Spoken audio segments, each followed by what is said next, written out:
Hello, everybody, and welcome to this week's edition of the Media Boat Podcast. Today is September the 22nd, 2021. If you don't know what the Media Boat Podcast is, here's a little reminder. We are a podcast about media, and that includes movies, television, video games, and music, not necessarily in that order. My name is Matt. His name is Mike. I'm Mike. He's Matt. I hope you all had a wonderful and memorable 21st of September. Yes, I remember. Fire did. I know I do. I know you did. I did too. Yes, September 22nd. This is episode 298. Nice. Creeping up to that glorious Zack Snyder 300 number. Does that mean we have to collectively kick someone into a pit and say, this is the Media Boat Podcast? This is podcast, yeah. Yeah. It's required. Media Boat. But before we do that, let's do episode 298. And we always start every episode with movies, and we'll always start the movie section with the weekend box office numbers. And this week is no different. Your number one movie is still Shang-Chi and the Legend of the Ten Rings. This week earning another $21 million. That's at $176 million total domestic. Is that our new total? Is that our new winner yet? I mean, yeah, it's got to be. I mean, but I don't know of anything. I said this last week too, but I don't know anything that might outdo it. Maybe The Matrix in December? Was that going to be enough runway for it? I don't know. I mean, it beat the Fast Saga, which topped out at 172. Right. Which is impressive. Although I bet when all is said and done, I bet Fast 9 probably outperforms it internationally. Shang-Chi is going to be stronger domestically. But I'm talking about domestic numbers here. Yeah, I know, but I'm just saying bigger picture. Fast 9 is probably going to be your global number one. I mean, it's at 704. Right. That's ridiculous in a pandemic. Like, that's an incredible number. So it's a little perspective for y'all. Let's move on to the rest of this top five. Number two, Free Guy with another $5 million. That's sitting at a pretty good $108 million. That is what you call a hit right now. I think that's done way better than they probably were expecting it to do. Yeah, it crossed the 100 million mark last week, which we unfortunately forgot to mention. Yeah. But yeah, that's a hit on Disney's hand. Right. Yeah, Disney again. Your top two. Coming in number three, Cry Macho, one of your debuts this week, $4.4 million. You will be talking about this film in a moment. Yes. Number four, Candyman with another $3.5 million. That's at 53 domestic. Malignant is your number five, rounding out your top five at $2.7 million this week at a 9.8 million domestic total. In case you're wondering about your other debut, it's at number six, Cop Shop, making just $2.3 million. Yep. And real quickly for reference, Black Widow is currently the number one film with 183. Oh. But domestic. As you mentioned, Shang-Chi at 176. It'll outdo it. It'll pass it next week. It'll do it. Moving on to new release, and I say release singular as there's just one. The musical adaptation, Dear Evan Hansen, that I'm sure your musical theater friend has been talking your ear off about, and or angry about in some cases because of the casting choices that they've made. But yes, Dear Evan Hansen coming to theaters this weekend. I don't believe it has a streaming I do not deal? believe so. It's Warner Brothers. Yeah, so it would have been on HBO, but they're choosing not to do it. So no, they'll have to go to a theater to see it. But yeah, I think it'll do all right. Or is it Universal? I think it's Universal. I don't know.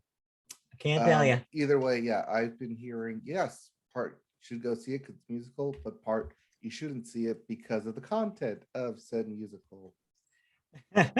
Yeah, it's I know people who both like are well versed in musical theater who hate it, and I know people who are well versed in musical theater who love it. So it's very divisive as a show, but it was a Tony winner in the year that it was released for Best Musical. So hey, be that as it may, some people are big fans, some people it's not for them.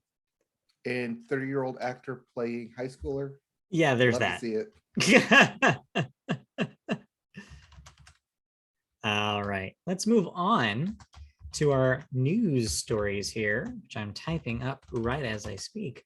I can't spell the word museum for the life of me. There we go. Our first story isn't about a museum, but instead about a classic children's author. And Netflix. Yeah, and Netflix, because we can't do anything here on the Media Boat podcast without talking about Netflix at least once.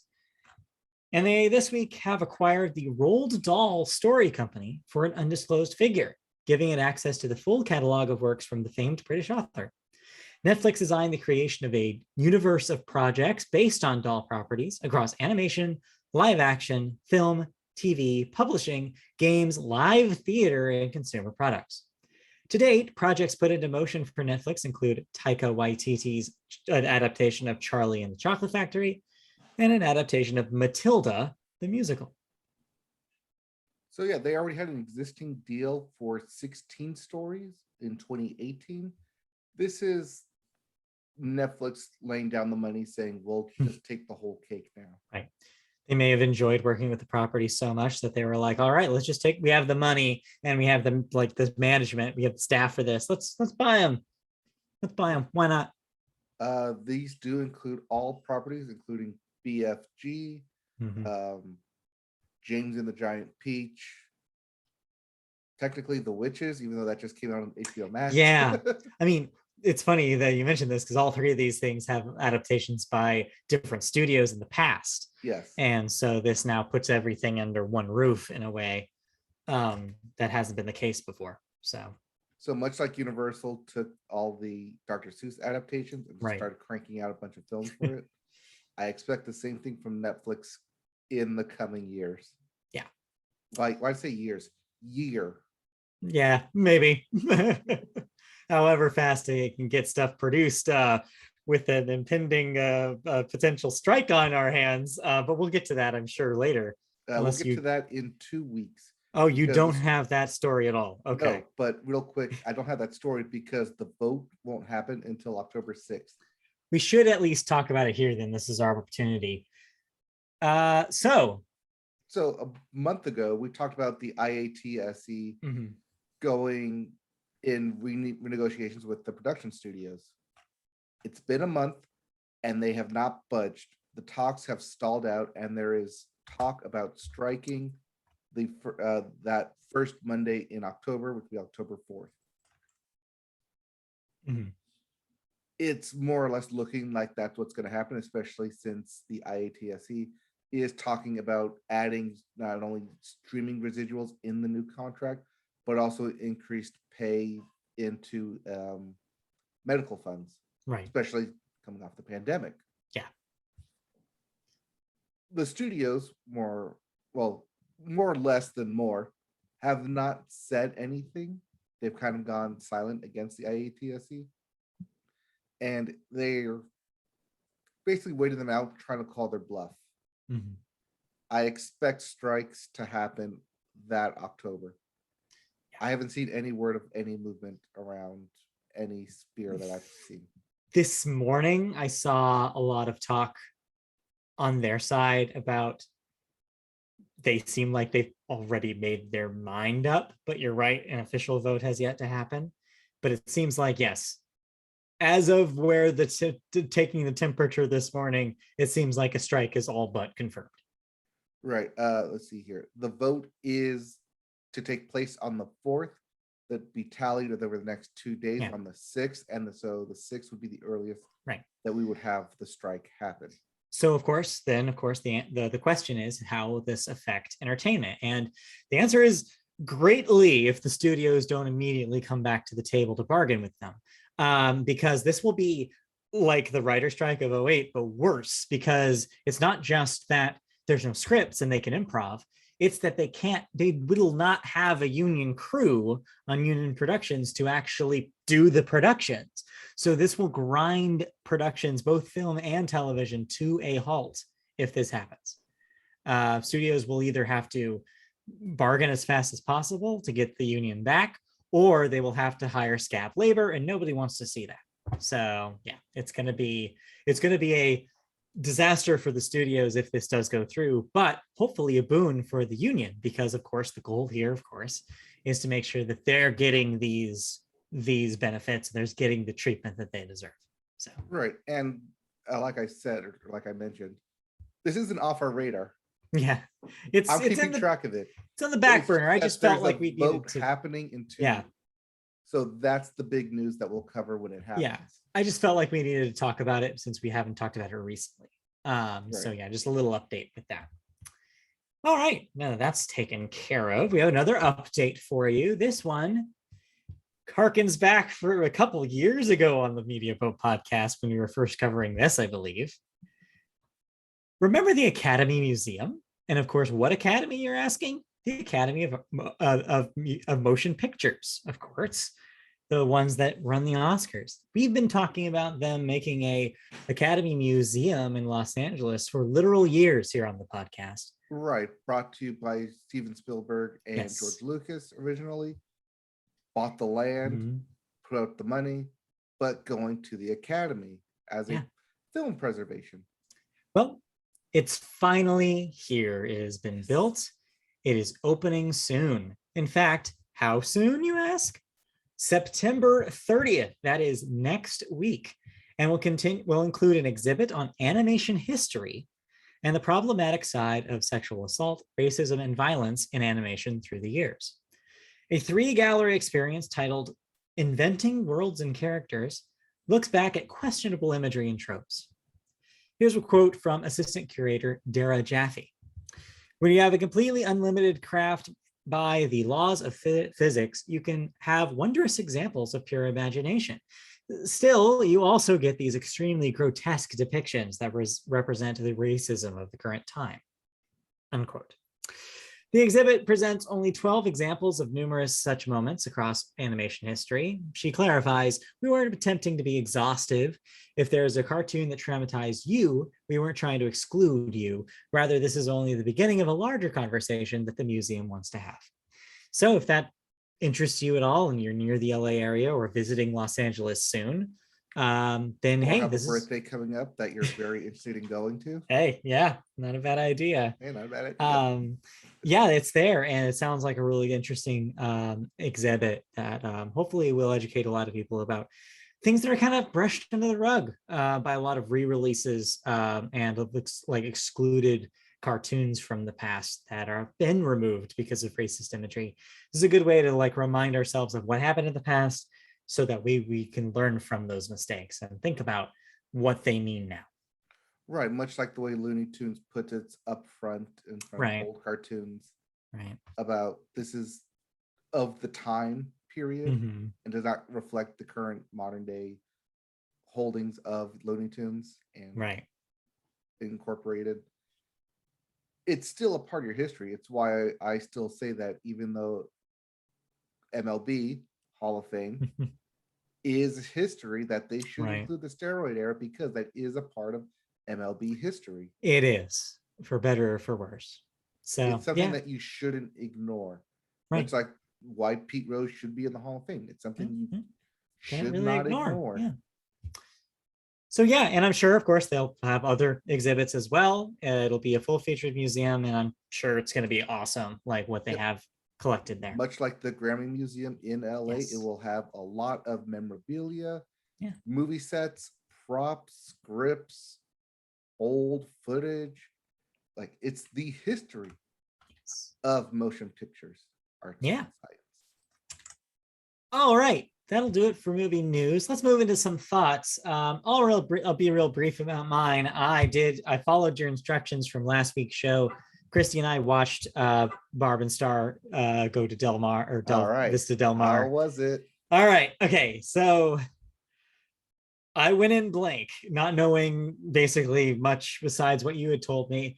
And unfortunately, Christy read the IMDb thing and just a real brief, like Google synopsis thing, whatever Google threw up when she Googled it. Yes.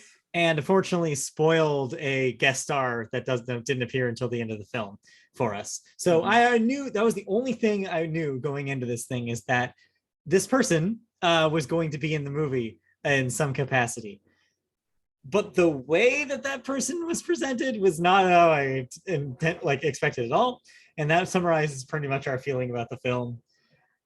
I had a really good time with it. I think it is really, really funny. I think the jokes are great. I think the structure is fascinating. I think that its willingness to do the weirdest and almost off the wall thing constantly from the get-go. The way this movie starts is such a curveball. It's not what you think at all. It gave me vibes of, remember everybody's reaction when you start figuring out what Dude, Where's My Car is actually about? Or when yeah, Cabin in the Woods is all about. right. I mean, less so Cabin in the Woods because it's like working on that kind of horror cliche. Right.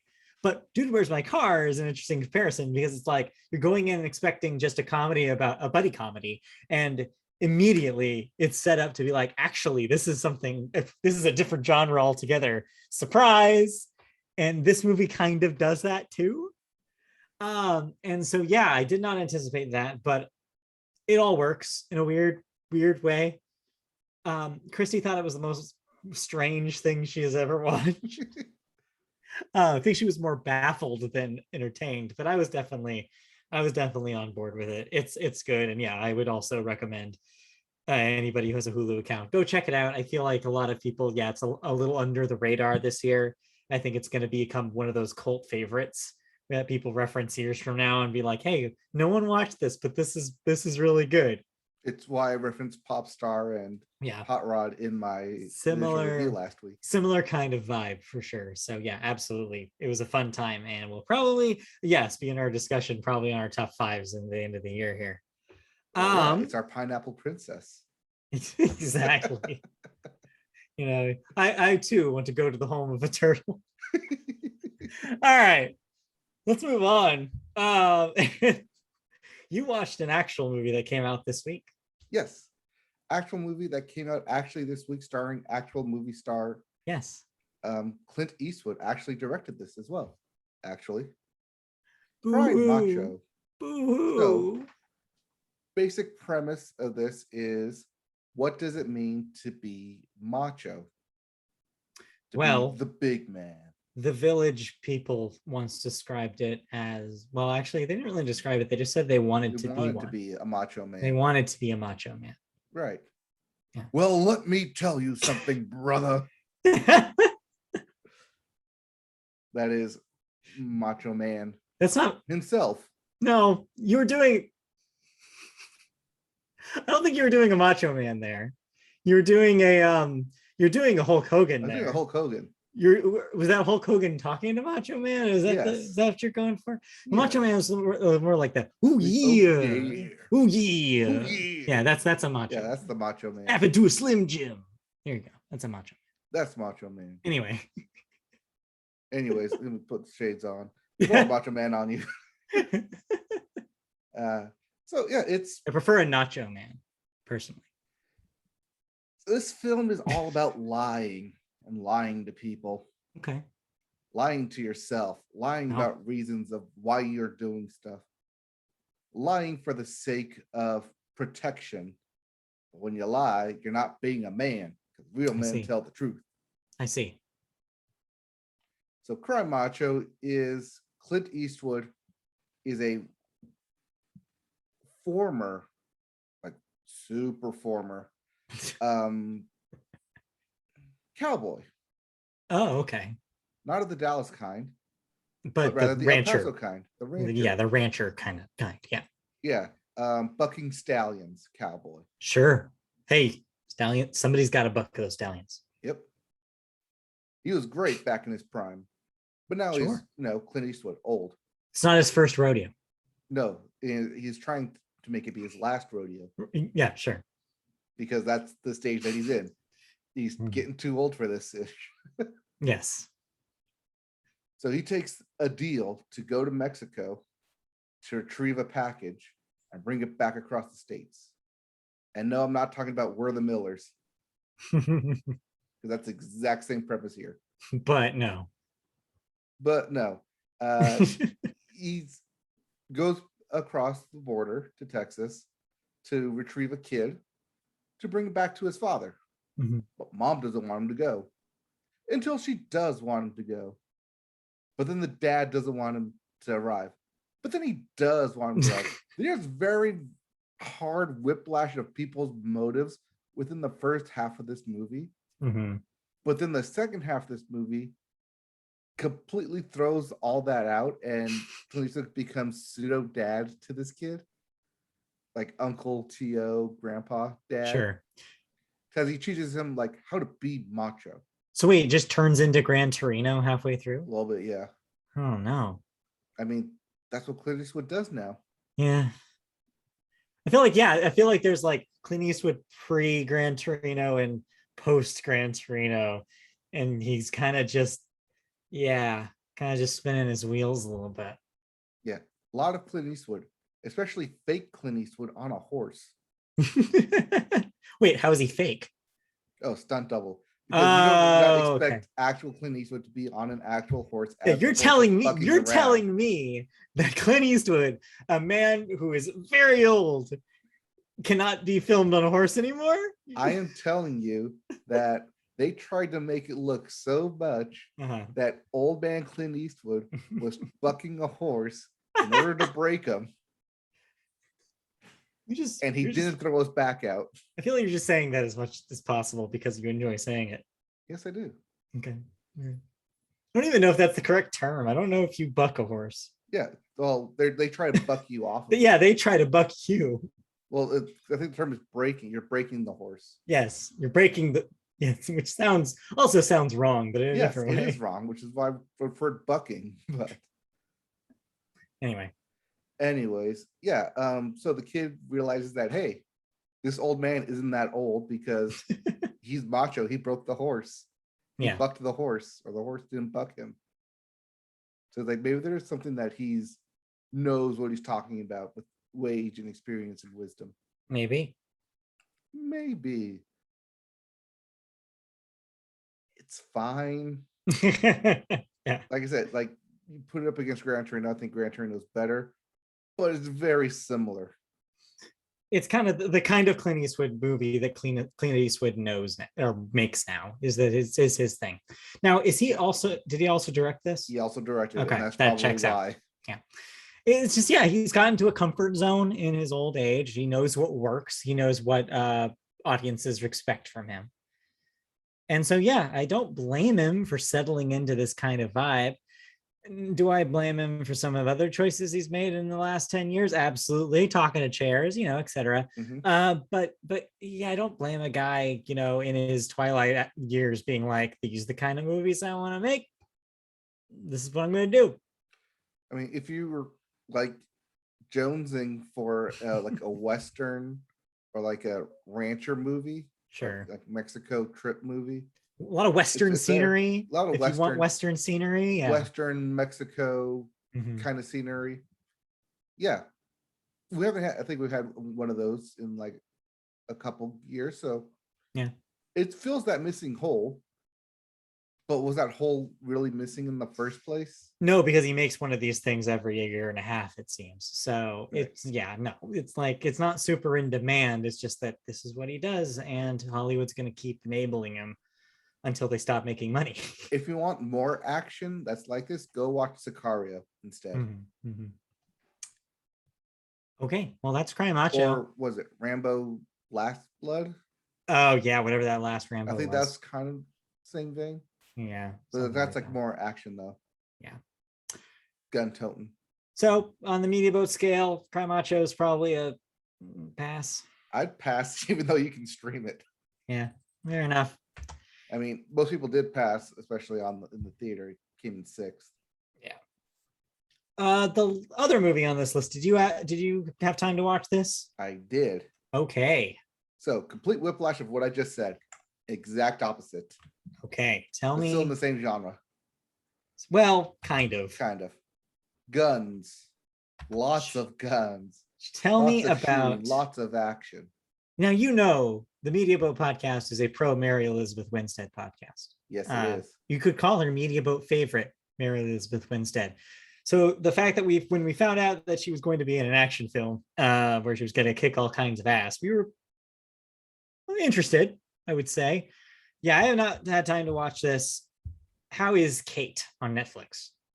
Kate is action packed. It takes place in Osaka and Tokyo. But very much of that like Japanese kind of samurai inspired cinematography. All the action shots are beautifully made. There's a lot of guns throwing. Think John Wick in Japan. Mm-hmm. But it almost sounds like you're describing like a John Woo film. It is almost like a John Woo film. There's no doves flying. There's mystery. There's guns flying. There's doves in the air. Are there actually doves? No, maybe. Okay.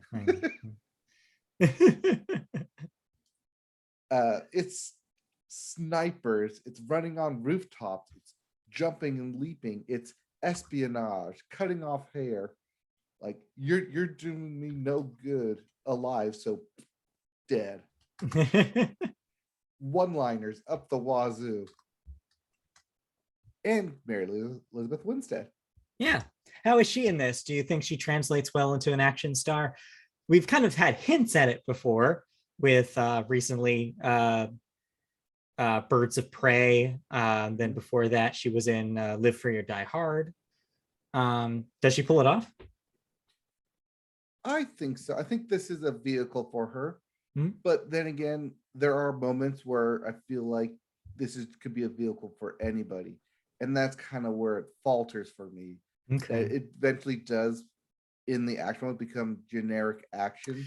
Yeah. Not highlighting her specifically. I wanted to ask about this because one thing I picked up from the trailers was it doesn't seem like she has a whole lot of personality beyond hardcore action hero kind of thing, which is fine because again, we don't have a lot of action movies like this with women in the lead role. So to just kind of replace the man with a woman is still groundbreaking. And it's sad that we still have to say that. But that being said, the best action movies are classically the ones where the hero has a little bit of attitude to them or a little personality to them. One of the reasons why Die Hard works so well is that John McClane is a interesting guy. You want to know more about him because of the random ass quips he makes through the movie. He's a funny dude and you're like, okay, he's endearing. He seems like a good family man who's made some mistakes, but he's willing to make up for them. So little dialogue in that film is said by that character, but it's enough to flesh that character out in a real way to endear you to him. Which, of course, as the franchise went on, they kind of, maybe went too far in that way. But that first movie is a really good example of the way that can be done well. Does this movie try to give her a personality enough for her to be endearing, or is it just she's a vehicle for carnage? Well, she's an assassin, so yeah, she's a vehicle for carnage. There is very little backstory given, and it's spaced throughout. So you get a little bit here, a little bit there, kind of unpacking the mystery of how she became an assassin, and also unpacking the mystery of who's out to assassinate her. Kind of a Kill Bill vibe to it, very heavily inspired. But like I said, there are quite a bit of moments where you don't feel for the character. You could just be like replaced with anybody. Yeah. Unlike, say, I'm going to throw a movie out here from the early 2000s, Salt, which was Angelina Jolie's movie through and through. Yeah. Even though, funny enough, that was also a role written for a man replaced by a woman. Or I would even say a double feature of Charlize Theron, if you go recently, Atomic Blonde, which was a great action film that really took advantage of her acting strength. And of course, Mad Max Fury Road, which is also, she's not necessarily the star of that, but her character makes that movie in a lot of ways because of how interesting and deep they kind of delve into her. You could say she literally drives the film. You could say that, but I would like to keep doing this podcast with you. So anyway, so yeah, no, you're right. There are recent examples of of a fully fleshed out character. And maybe Kate doesn't quite do that. However, do you think this movie allows the possibility for more stories about this universe and this character? It definitely does. Okay. All right. Even though you can kill the head off a snake, there's always more snakes out there. Aha, yes, always. I mean, the Fast and Furious franchise has proven that 9 times over at this point. Yes, Hydra at this point. Right. But is overall though, for an action movie on Netflix, was it a good time? It's a fun action movie. Yeah, I had fun watching it. I think that's all you can ask for it out of Netflix. How does it compare to the John Wick movies? Because I feel like that's the easiest comparison to make right now. Yes, and I would tell you if I ever saw a John Wick film. Oh no. Okay, to be fair, I have seen, let's say, 60% of John Wick 1, and that's all I've seen. But I saw enough of it to get the idea, and I do eventually plan on finishing them. But yeah, like what I saw of it, I was like, okay, I know what this is. See, I planned on watching him before John Wick 3. Then they announced they're going to do John Wick 4 and 5. So like, well, I guess I don't need to if I know he's going to survive. Yeah, but at the same time, though, I feel like they're not so plot heavy that you need to know the whole story. But I don't know. Anyway. All right. Anything else to say about Kate, or can we safely move on? It's got Woody Harrelson in it, if that's going to tip your scales. It's not. Okay. I'm still going to see it, though. All right. Let's move on then.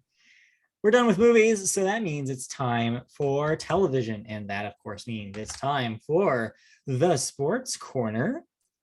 And this week is an interesting week in sports as we kind of watch baseball wrap up, football start ramping up, and then hockey get started soon. Like hockey's getting like little planning is happening. Those are October. Yes. Yeah. As you mentioned, both NBA and NHL report for training camp and OTs.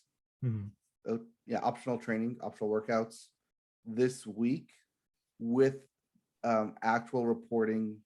I believe on that October 4th is when you're supposed to report with preseason games like the following weeks into that as we start those up in November. Yeah. So if you're a fan of those two leagues, well, stay tuned. But in the meantime, if you're a football fan, you'll be happy to know that the NFL, you were missing a word here. What nominees for what? Oh, Hall of Fame. Okay. Thank you. Sorry, I'm missing 3 letters there. The HOF. 122 former players have been announced for the NFL Hall of Fame 2022 nominees, or at least they're eligible to become nominees. First-year eligible players include such players as Devin Hester, Jake Long, Nick Mangold, DeMarcus Ware, Robert Mathis, and Vince Wilfork. Some familiar names in there. Yes. A total of 10 first-time players. Of those that we just mentioned, how many of them do you recognize? I recognize all of them. Oh, you do? Yes. I've heard of all of those names. All right. I expect Devin Hester and probably Vince Wilfork to be first ballot Hall of Famers. Yeah. Everyone else can be second. I mean, it helps that these names are all from an era where I was still at least watching the occasional football game. Right. Has not been the case the last 3 years, but this is from the era that I was paying attention, I guess you could say. So right, and these are the big names that you should recognize. Yeah. When I was playing Madden, I definitely remember seeing a lot of DeMarcus Ware. Oh, we'll get to Madden later. Oh, we will. Meanwhile, in the current season, there are still some NFL teams that have yet to lose a game. The undefeated teams so far in the season stand as the Raiders, the Broncos, the Panthers, the Cardinals, the 49ers, the Rams, and the Buccaneers. Yep. Of note here, only the Raiders and Broncos are the remaining undefeated teams in the AFC. The Rams and the Buccaneers play this Sunday, so at least one of them will remain undefeated. One of them will be defeated. Unless there's a tie. Nope, you can't have. Oh, yeah, you can have a tie. You can't have a tie now, remember? Freaked everybody out. What was that, 5 or 6 years ago when it happened? Yeah. Everybody And then was flipping their also lid. of note, the Cardinals, the 49ers, and the Rams all in the same division. Right. So they cannot stay undefeated. No, it won't last. It won't last, my friends. Meanwhile, in sports that are not football, we had the Ryder Cup this weekend. Golf. Golf. Yep, team golf. Team USA versus Team Great Britain for the Ryder Cup. And then meanwhile, as you mentioned, the NBA is starting to report for training, but one of those players that people may know about is not going to report to his team, the 76ers. Ben Simmons refuses to play for them and wants to be traded. He's demanding. He's saying that the last talks broke down at the end of August. They have not spoken since, and he will not be showing up to training camp. He demands out of the 76ers. He says that he will not play a single game for them, even though they're fining him like $10,000 a day. Yeah, but he's probably got money to spare. He's just like, no, this is meaningful all-star. to me. Yeah. He's an all-star. So he's got the money in there. Fair enough. So the Ben Simmons watch continues. Any other sports news before we move on? It's actually been a slow sports week because, as you said, like baseball's winding down as we get closer and closer to October and the postseason. The final game for baseball will be not this upcoming Sunday, but the following Sunday, October 3rd. Yeah, for regular season baseball. But the wild card picture is getting a little clearer these days. We have more or less what teams seem to be vying for the spot. Right, as more and more teams get eliminated due to record. So yeah, we'll see. And Ohtani home run watch, he hit number 45 last night, puts him still one behind Vlad Guerrero. Yeah. But even if he ties him, I don't want to say there's like arguments about who's going to win the MVP because it should be Ohtani. Well, so, okay, from my understanding is the thing that's messing people up is that there's other players, Vlad included, that look better in a lot of the other stat areas for hitting. In terms of batting. Yeah, for hitting. In terms of batting, Vlad Guerrero is either leading or in second. Right. In all of the major batting categories. He's going to win the batting title this year. So the only question is that if voters will like realize the fact that Ohtani is that good at batting and he also pitches. If people realize that, it should be an easy vote. But I feel like there's going to be a lot of sticks in the mud who are like, well, these numbers are higher over here. I don't know what you're talking about. It's the same kind of argument you had with Miguel Cabrera versus Mike Trout. Mike Trout having the better WAR wins over replacement average, but Miguel Cabrera had the better average over the season. Yeah, and I think more RBIs as well. And I think it really is. It then becomes a conversation of what stats you take more like value in, like with these newer, fancier stats like WAR or the classic stats. In which do you think actually reflects what greatness is in baseball? So. Awards will be coming out next month though, but excited to see. Vote. We can't do anything about it, but we can at least talk about it, maybe influence some people who can. No, but something we can talk about is something that happened on Sunday. All right, let's move out of sports and talk about television then. Thanks for the segue, because award season is continuing. Award season, let's be real, never really ends and it never really starts. I don't know why we call it that. But the Emmys, television got its awards night over with on Sunday night. And, well, it was a combination of predictable and, actually, it was pretty predictable. So we didn't have Game of Thrones this year, and we didn't have Marvelous Miss Maisel this year. Right. So both left of the wide open for whoever could fill in that gap. I would say both of the major categories were up for grabs, but that's not necessarily true because we did have a repeat drama winner this year. But other than that, though, it did give some new players an opportunity. So here's the recap. Netflix and HBO had big wins, and Disney only won one Emmy over the course of the night, just for Hamilton for Variety Special. Meanwhile, Netflix took home 10 awards during the ceremony, with The Crown sweeping the drama categories, including the 2 lead acting categories, 2 supporting acting, both writing and directing, and, of course, the big prize of drama series. Also, directing limited series for The Queen's Gambit. HBO, meanwhile, won 9 awards between the channel and streaming, with Mare of Easttown winning both supporting awards for limited series, Last Week Tonight for its usual wins in variety writing and series, and Hacks with 3 surprise wins for writing, directing, and lead actress in a comedy series. I say surprise because I feel like there were a lot of people going in thinking it was going to be a complete Ted Lasso sweep, and it wasn't. Hacks was kind of your probably the biggest surprise of the night. Meanwhile, Ted Lasso, the aforementioned Ted Lasso, did not shock anyone when it won comedy series at the end of the night, but also took lead actor Jason Sudeikis, of course, and his famous mustache, and both supporting acting awards as well. Yep. So overall, part predictable, part surprise, especially when Hacks started winning stuff. Yeah. And kind of disappointment depending if you were on that Marvel train for both Mandalorian and WandaVision. Yeah. I think ultimately it goes to show that the Academy, they may be open enough to start nominating these properties based on comic books. It's very also telling that The Boys also had a honorable mention almost feeling nomination for drama series that was never going to win. So I feel like the Academy is maybe giving these shows some air and some representation, but they're not going to win. It seems very clear after this night that it was like they're just not traditional. They're not traditional enough to win these categories. It's the Anakin Skywalker effect. We recognize you. Yeah, but you're not going to be sitting. You're not going to do it. Yeah, you're in the room, but sorry. You're on the council, but you're not going to get the rank. Right, we're not going to give you the rank of Emmy Award winning. But honestly, I think it was a good win for Ted Lasso. I think much deserved for the season 1 it had.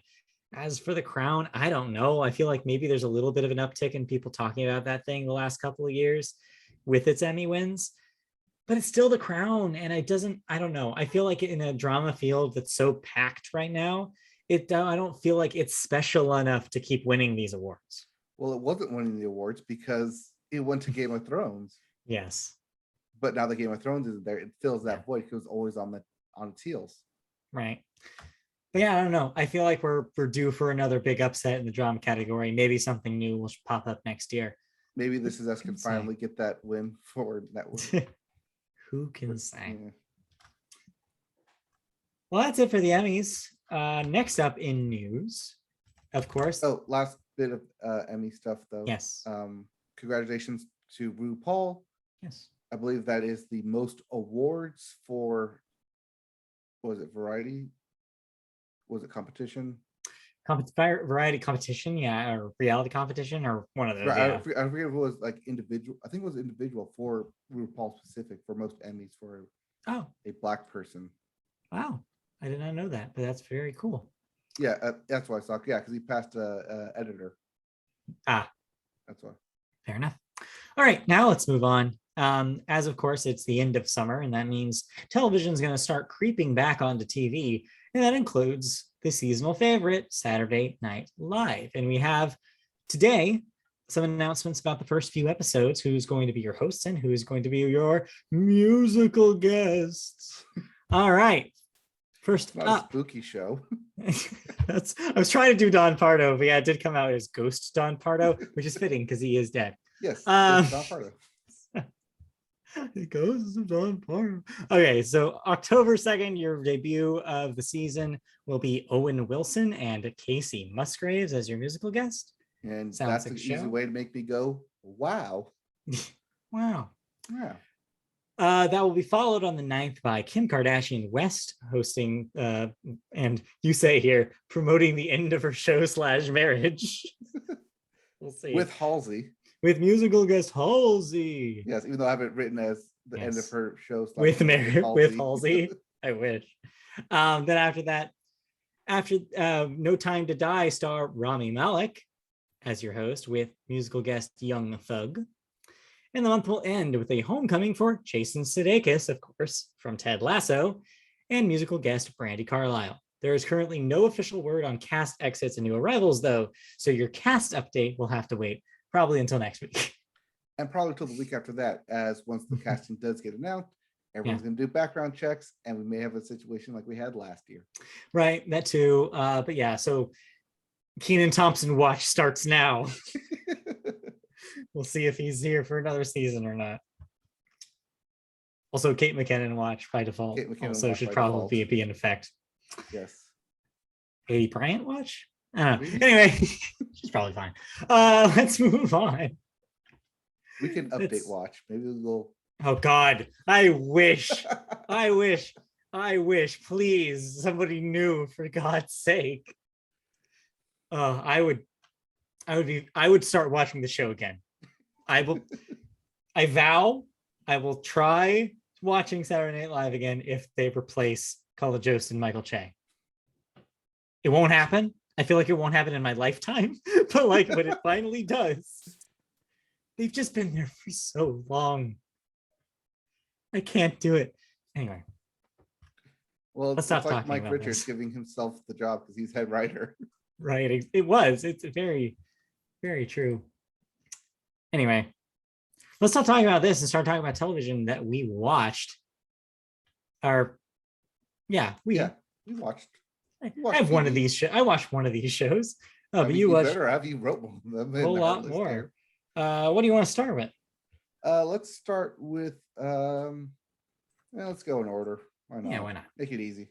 Yeah, make it easy. So first up, I talked about it last week. That I was going to get around to it. Yes. Finally got around to it. Impeachment, the new American crime story brought to you by FX. Right.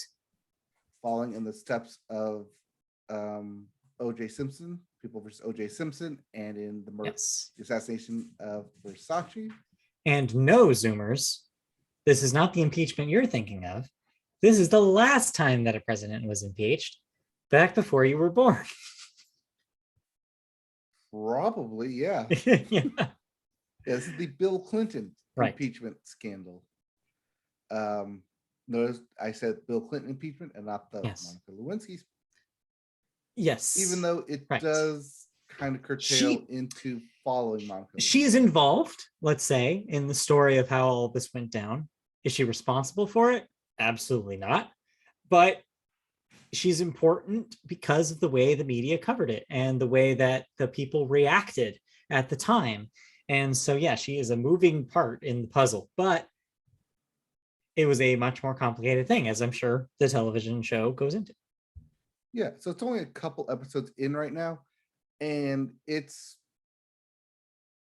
I don't want to say tap water, but it's lukewarm with me right now. I don't want to say it sucks, but... Well, it doesn't suck. It's still good, but compared to like the previous two that we had, it's not reaching the levels of I need to see what happens next with them. Here's my question. Is this possibly because this one you lived as opposed to the ones that maybe you didn't necessarily, maybe you were a little too young to really see it in the same way? Like when we talk about O.J. Simpson, we were like 4 when all that went down. We're not really the age where we really understood it. But by the time Bill Clinton is getting impeached, we are 8, 9, and I feel like we had a little bit more of a grasp of of events. Is that maybe why it's a little bit more milquetoast for you? Maybe, but also probably because Jay Leno constantly used it as a punchline at every second he could. Yeah, for better or for worse. More worse than better. As the years went on. Yeah. So it might also just be the way it's framed because a lot of the colors were very drab, very gray. There's no like bright, unlike Versace, which was bright, it was colorful, it was fashion, it was Miami Beach. And then Trial of O.J. Simpson, which was dark, gritty, reboot, in your face. This is bland milquetoast gray. I think that might be where it's going for the whole season, in that it's not going to say this was right, this was wrong. It's here's everything that we have, everything that we know. Here are the facts. No one's really right in what they did. No one's really wrong in what they did, which is kind of where Bill Clinton ultimately landed, where it wasn't right what he did. At the time. Yeah, it's unfortunate that it feels like it's painting such like a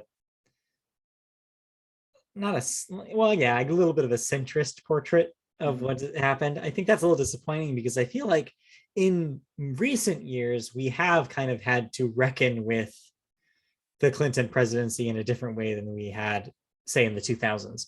I feel like when George Bush took office, it was very easy to be like, man, those Clinton years were great, huh?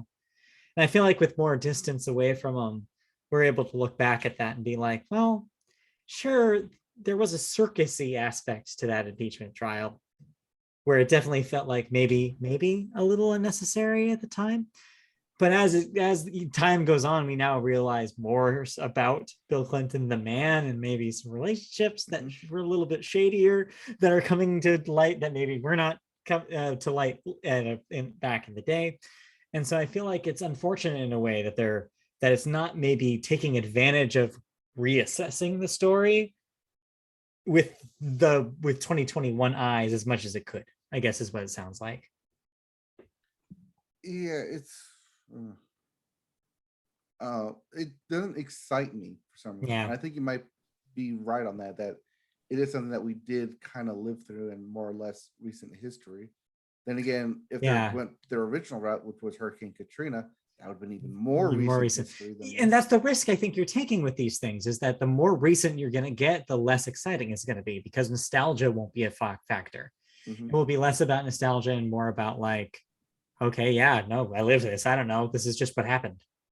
And if the acting is not up to the amazing levels that we saw in the previous ones, then it's nothing really to report about. And so it sounds like if it was amazing, that you would have talked about it by now. Yeah, I mean, I would have led with the acting was great, but no. Who is Bill Clinton in this? Clive Owen. Okay, sure. I mean, it's a good impression. Yeah. Edie Falco plays Hillary. Okay, sure. I like Edie Falco. That's good casting. Like That's good casting. It's good casting. Yeah. And I'll just think in an alternate universe where he didn't pass away, we could have had Phil Hartman do his Clinton. That'd have been great. Anyway. He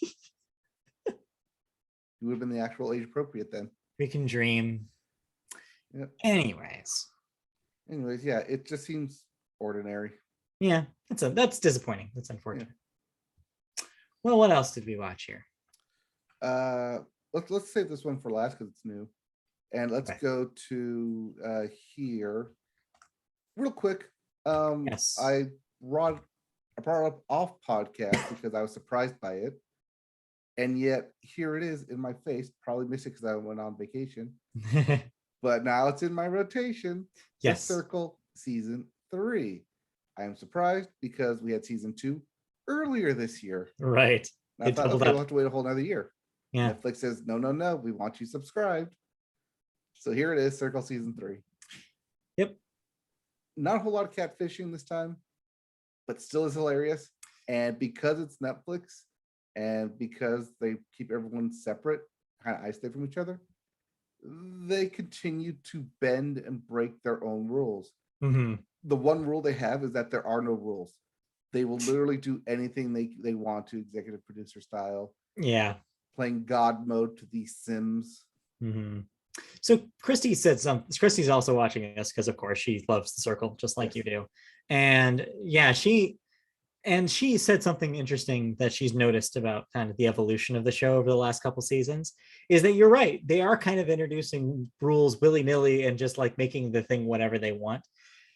And she thinks that's to the show's detriment. She's actually less high on it than she was in that first season because they keep messing with the format.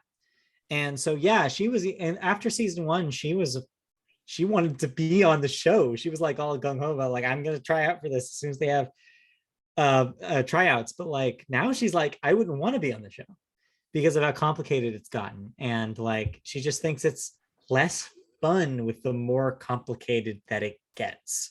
She pointed out with this season specifically with the thing that they're doing, I'll try to explain what she had explained to me, and you can correct me if I'm wrong. But she was like, so at some point there was a person who was eliminated, but they're still being played by another player. Mm-hmm. And so to the effect that because at one point there were two, and they had to guess which one was the real one. Yes. And I know what you're talking about. the other rooms in the circle, the other players in the circle actually voted out the real one, and so the fake one is still playing. Yep, I know what you're talking about. It just, when you start getting that deep into the meta here, like, it becomes so complicated that I feel like a lot of people are just like, wait, what? Well, that's why part of me saying that they play fast and loose, and it's executive Yeah. producer playing God, because they want to keep the interesting people in the circle. They want to keep the fun, outlandish, boisterous people. And if they get eliminated, well, you got to think on your feet. How can I immediately bring these people back in? Right. Because they're the ones who caused the drama. It's a kind of unfortunate though, in a way, because I feel like Christie's onto something with it losing a little bit of what it had in the first season. Because I remember back when we talked about the first season of The Circle is really interesting because it's almost a commentary on social media more than it is a commentary on reality shows. But it's turned into competition than the commentary. more complicated they get it, that commentary kind of goes away. And it's like, it becomes less about what social media does to these relationships and more about what length the reality show will go to make things interesting. It only took them 3 seasons, but they went the Hard Knocks route. Yeah, it definitely seems like it. Less about what the original purpose was intended for. Yeah. And more into what's going to get you to watch every week. They're trying to be crowd pleasing to an extent that may be not in its best interest, but I don't know, people are still watching it, so maybe it works. I mean, yeah, some people are still watching it. Case in point. Right. So yeah, I mean, I'm going to watch it. I'm going to finish it. I'm going to wait for season 4. But if there is no, I don't want to say safe routine, but either common games that they play, common competition style, or even some goddamn concrete rules, it could just be whatever it wants. It's just going to be like, blah. Like, I don't care anymore. You're just going to keep messing with me every week. Right. Which is double-edged sword. It's going to keep you interested because you don't know what's going to happen. But then people eventually do want that kind of rote tribe. That's why Survivors lasted 30 plus years or 30 plus seasons, not years. Yeah, people do like formulas.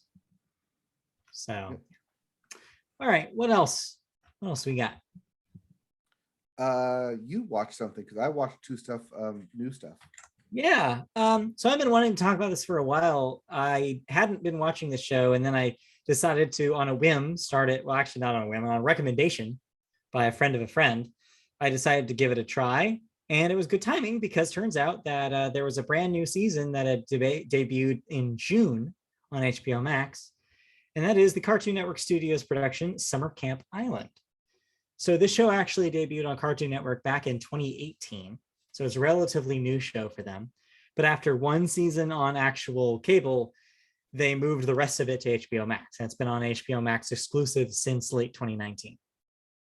And they've put out 4 seasons of it so far, the 4th most recent being in June, and then 5th coming later this year.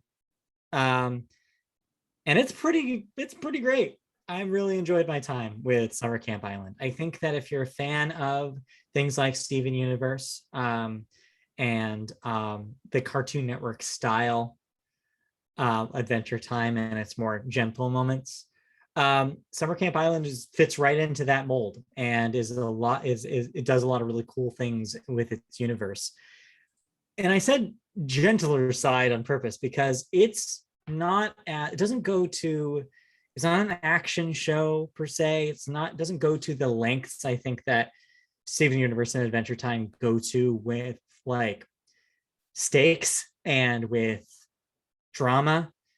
It's a much more low-key version of that kind of show, which I think works in its favor. It makes it a little bit more kid-friendly. It definitely seems like it's aimed towards a slightly younger demographic.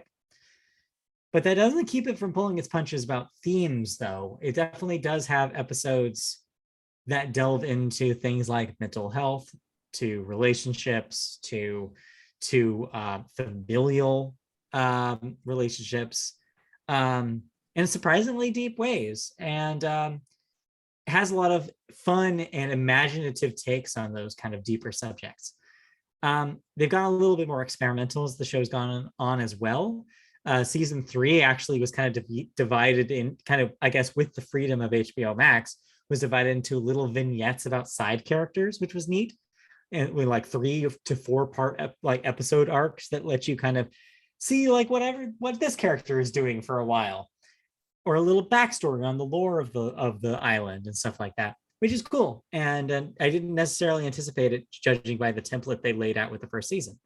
And then season 4 has gotten a little bit experimental with animation as well, kind of debuting with a claymation version of the style episode, which is a really neat idea. And again, the freedom of being on a streaming network probably allows them to play around with these ideas more so than if they had remained on Cartoon Network proper.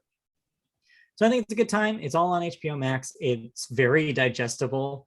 They're 11 minutes each, and seasons 2 through 4 are not as long as season 1, which was a proper production season for cable. And so it doesn't take very long to get through all of it, and I think it's worthwhile. So if you like Cartoon Network stuff recently and you want to see something in that style, Summer Camp Island is a lot of fun. I recommend it. But how's the lore? So season 1 does not give you a peek really at all into what they eventually do with it. If you're looking for a Star Amphibia style, oh, all of a sudden shit gets real in season 2, you never have that moment with Summer Camp Island. It's a slow drip approach instead. It's more like, it almost feels like, instead of being like, oh, all of a sudden this is a lore show, instead you realize, like, by the time you finish season 2, oh, I guess there is some lore in this show. It sneaks up on you in a way that surprised me, and I think makes sense in that it's a gentler show with not a whole lot of stakes to it. So a bit like Adventure Time, but even less stakes than Adventure Time, though. Okay. Like, where it's like, yes, there's a backstory to this world. Does it really matter? No. Yes, there's an end goal, I guess, that the characters have, but there's no ticking clock on it. So the show doesn't seem like it cares as much about that about that end goal as much as these other shows do. So if you're going in expecting a lot of lore, if you're going in expecting this to be the Owl House, you're going to be disappointed, I guess is what I'll say. But if you want something that's a little gentler and a little just chill vibesy, I think that it's more of that kind of thing. Okay, something you said jogged my memory of something that I did watch. Oh. And we haven't talked about. Okay. Which means I need to make another caption. Yeah, well, what you said was talking about lore, and like, does it really matter? Right. Like, if the show doesn't want you to care about the lore, does the lore really matter? Right. And that reminded me, like, oh wait, that's exactly what I just watched in Rick and Morty season 5. Oh, yeah, I see. Okay.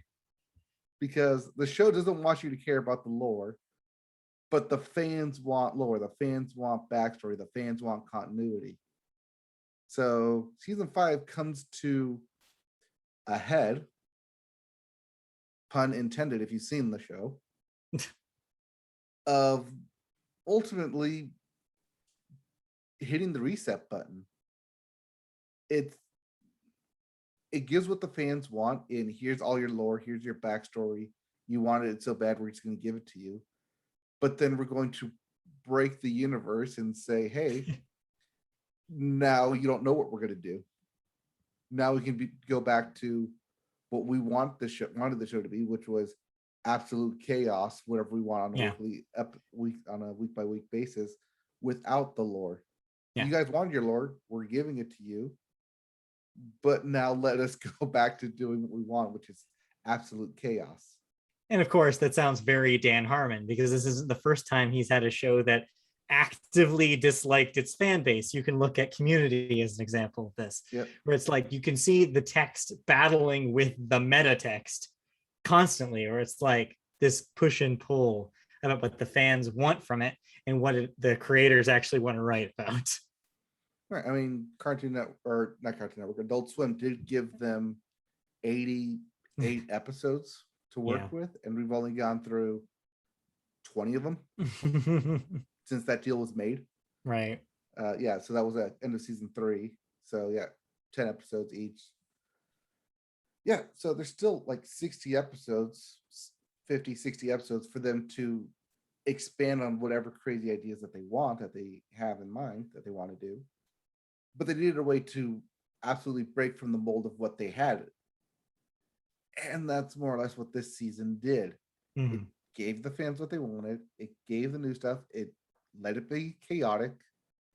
And then at the end, it just told Rick Sanchez, give a little bit F you to all the fans and say, we're going to do what we wanted to do.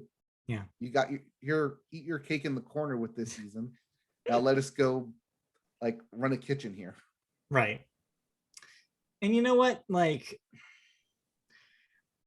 I feel like one of the negatives of the social media kind of echo chamber that we've like entered into, like this generation of like how people watch TV. One of the negatives is that the creators are constantly hearing feedback. It's constantly being like they're constantly looking at their piece of media being ripped to shreds and constantly evaluated, and it's in front of them and they can't avoid it. And Because not just yeah, that, but the Twitter gives the creators an equal medium to right. respond immediately or as immediate as the creators want to criticism or critiques. And so yeah, and so like it kind of takes away the ability for creators to make the thing they want to make, because it's always going to have been touched in a way, and this can't be really prevented anymore. It will always be touched by the reception of what came before it. Yeah, exactly. And so yeah, I don't blame them for being in a position where like, actually, no, that's not the show we want to make. This is the show we want to make, and we're gonna make it regardless of what you say. And you're either coming with us or not. I feel like there's also a conversation to be had when about Ted Lasso too, at this kind of realm, that we unfortunately have to punt to the end of the season, which will be what, like 3 more weeks, I think. No, I think it's this upcoming Friday is the last episode. Really? I think that there's more than 10 this time. Oh, is there more than 10? I think they might be doing 13. Okay, well, 10 is this upcoming week, so we'll know because they'll say like preview for. But yeah, so yeah, it's an unfortunate side effect of this social media generation where we can't just have the creators have their own vision. It has to be it's always, no matter what, going to be affected by the reaction to previous episodes, which is kind of unfortunate. But all power to creators who are able to work around that in the ways that they can. Yeah, let's see. Yeah, there's an 11th episode of Ted Lasso, so it will continue. So it will continue. All right. But what else have you been watching? What else have I been watching? Something that came today, actually dropped today. Oh, you can watch it on Disney Plus. Right, it's Disney Plus Wednesday. Yep, Disney Plus Wednesday. So new thing dropped. It was Star Wars: Visions. Oh, you mean the Star Wars anime? The Anna's Wars. The Stana Wars. I can't do it. It works for the Matrix. I don't know why I can't do it. The Animatrix is what you want? Yeah, it's not as easy, I guess. Stana Wars. All right, how was the Stanime? It's anime up the wazoo. Yeah. But also a good cultural kind of experience of there's no such one thing categorization of anime and what anime is. Mm-hmm. It's part Astro Boy, it's part Dragon Ball Z, it's part Attack on Titan, it's part samurai, lots of samurais by the way, part mech, part like friendship, part superheroes, part racing. It can be wherever, part band. It can be whatever you want. Anime is not beholden to one specific medium. Mm-hmm. And that kind of what makes it interesting, because you have these very different studios in different art styles, telling their own stories. Mhm. And they're all stories set within the Star Wars universe. None of it canon, though. Right. But running with the tagline, I've got a bad feeling. I got a bad feeling about this. Classic Star Wars line. Right. So a lot of the shots, a lot of what's drawn in there harkens back to the films, whether it's the original trilogy, the prequels, or the sequels. There's a lot of nostalgia where you can point to a scene and say, hey, that's from here, or hey, that's paying homage to this scene, or that's paying homage to this actor, or this paying homage to this set piece, or this theme, or this score, or something within the Star Wars universe that beats back into their own creations. Mhm. And it's fun and it's exciting, and there's such a variety that there's literally something in here for everybody. Hell, the Cool. first episode starts off like an Akira Kurosawa film, just absolute samurai mystique badassery. Mhm. What did I say? Akira Kurosawa? Did I say that right? Kurosawa, I Kurosawa. think is what you were trying to say. Sorry, I just run like 500 Kurosawa miles is like the liqueur. Yes, Kurosawa's the liqueur. The blue liqueur. Although, if you were making up a fake director name, Akira Kurosawa is not bad. Anyway, Anyways, yeah, it's fun. It's interesting. I have a feeling that a lot of people aren't going to, I don't want to say understand it, but appreciate the level of detail that goes into Sure. some of these, because you may need to be like a student either of film or of anime to fully appreciate the absolute level of detail these Mhm. creators are going into this thing. I mean, I wouldn't be surprised if it has a similar arc to it as did the Animatrix, which at the time was a little too niche, I think, where like not that many people understood what they were going for or the creators involved in it. Years later, now we're able to look back and be like, oh, this studio ended up doing this really famous anime. This studio did this. It was like these important people like working on this thing. It's just that society as a whole was not quite ready for anime in that way when that thing came out in the way we are now. So yeah, maybe. Yeah, it's definitely got that similar vibe to it. It's That's also cool. really short. They Yeah. don't run over 15 minutes. I think that might have been part of the criteria in it, but they're all shorts. So you can run through them That's in an cool. afternoon. You can run through them in like 3 hours. There's 11 in total. Yeah. 15 minutes tops for each of them. Yeah, that's turned out to be a surprising strength.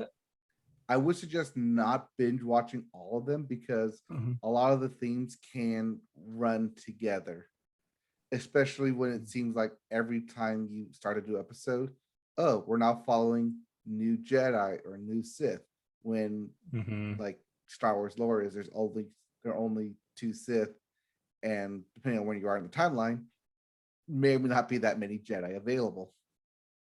Right. So it is their own stories, though. It's not canon, but it's definitely a high production value for these studios, and just goes to show you the kind of storytelling that can be created outside of the grasp of Star Wars Kathleen Kennedy. I mean, hell, Dave Filoni right over there doing his own thing. But yeah, there's a lot of creators who grew up. Go ahead, you want to say something? Yeah, sorry. No, I was just gonna say it's been a surprising strength of Disney Plus with the amount of shorts that they have. They're big on shorts. Like they have the Pixar shorts constantly. They've had the Simpsons shorts. Like now it's like they're very good with, ironically enough, in a post-Quibi world, they're very good with snackable content. I mean, yeah, it's weird, the post-Quibi world. I mean, maybe like 5 years from now, we'll be like, hey, Quibi, you were way before your time. Yeah. But they're fun. It gives like directors and creatives an outlet that they normally wouldn't have, and a studio name like Disney behind them. It's good for creatives, and that's what this is ultimately. It's good creative juices, good creatives in the industry. Right. Okay, But cool. yeah, like I said, most of them do revolve around Jedi and Sith kind of battling, except for one, which oddly enough happened to be the one that I really liked. Hmm. And you might like it too, because it involves a band. Well, yeah, I may check it out. I've got some other stuff to watch still, but yeah, maybe this is the thing that actually gets me to watch a Disney Plus thing again. Who knows? Who knows? I keep watching stuff for you, trying to get you to watch it. Yeah, well, you haven't been selling me on a lot of this, so I'll tell you on this though. Disney did announce November 12th will be its Disney Plus Day, and that's when Shang-Chi will come to Disney Plus. yes, and that's when I will watch it. Yep. Also, Jungle Cruise will also come to Disney Plus that day as well. Okay, You may watch that. that's as when well. I will not watch that. Double feature. Yeah. All right. Give one last show that you want to talk about here. One last show. As I alluded to last week, because we are at the end of the Emmys, it means the start of new TV season, and with the start of new TV season comes start of new TV shows. Yes. FBI International. Real briefly, if you liked FBI Most Wanted, it's the exact same thing on CBS, except they're going international, or at least as good as international as the backlog can sell it. Because you know they ain't going on planes. Oh yeah. So that's on CBS. That's the new series, well, spinoff from CBS. I will be watching The Wonder Years, which premieres tonight. It's probably the one show I am actually looking forward to the most out of anything coming out this season, or at least any new pilots coming out this season. I will have my thoughts on that tomorrow. As of right now, it has not aired, but I did look at the timestamp. Not going to be an hour show. It's going to be a half-hour show. So I might like that even more than like having to like invest a full hour, just a half-hour show. Yeah. But circling back, the reason I bring all this up is because I watched one show that did premiere on Monday. I'm here to talk about it. Ordinary Joe. Do you like This Is Us? It's fine. I don't know. You like it. Did you like Young Rock? I mean, I didn't. Well, what if we had the storytelling of This Is Us with the 3 timelines of Young Rock? You get Ordinary Joe. Ugh, okay. So the whole series takes place in current day, but 10 years ago, 2011, a single man from Syracuse changed the course of history, or changed the course of his history, when he chose different paths come graduation day. Did he go see his longtime girlfriend or wannabe girlfriend and longtime friend to the beach house? Did he go get the number of the new girl he just met that day? Or does he go with his family, go celebrate with his family and follow the family route? And it follows like the overarching arc, like 10 years in the future, of how those 3 different paths played out. And it does kind of a fun thing where if something happens in one timeline, you'll see kind of like the opposite effect of, oh, what if he wasn't there? Like, how would it play out in the different timeline? And that's that's more or less the gimmick of the show, which is, oh, like this happened here, but it happened differently here, or we got different information here in this one. But where it loses me is in its color scheme. It loves its saturation. It loves playing with the colors of red, green, and blue. It's easy to tell where you are, like who you're following, but you're gonna get such whiplash, much like from that first episode of Young Rock, where you're like, wait, I was following this character, but now I'm over here at this character, and now I'm over here at this Yeah. character. It'll be interesting to see like if they just stick with one character for one episode or one version for one episode. But I have a feeling they won't because it's an hour-long show. And so it's you kind of have to bounce around and see how the different scenarios play out. Otherwise, you're gonna either lose or forget between episodes. Like, oh, remember like 2 episodes ago where he did this and that happened? Well, he didn't do it then, so now here's the other aspect of that happening and playing out. It's really fascinating hearing this like as a premise for a television show in light of the video game industries being so dominated by time loop games recently. Yes. So I've been listening to a lot of premises of time loop video games. This almost sounds like you're describing one of those, because it's like, oh, well, if you did this in this timeline, this doesn't happen in this timeline. And I'm just like, is this a roguelite television show? Like, what is happening to my brain? Well, it's not a time loop, but following the part in the phrase from Disney, what if scenario. Yeah. Still weird. I'll watch 2 more episodes because I'll give everything 3 episode shot.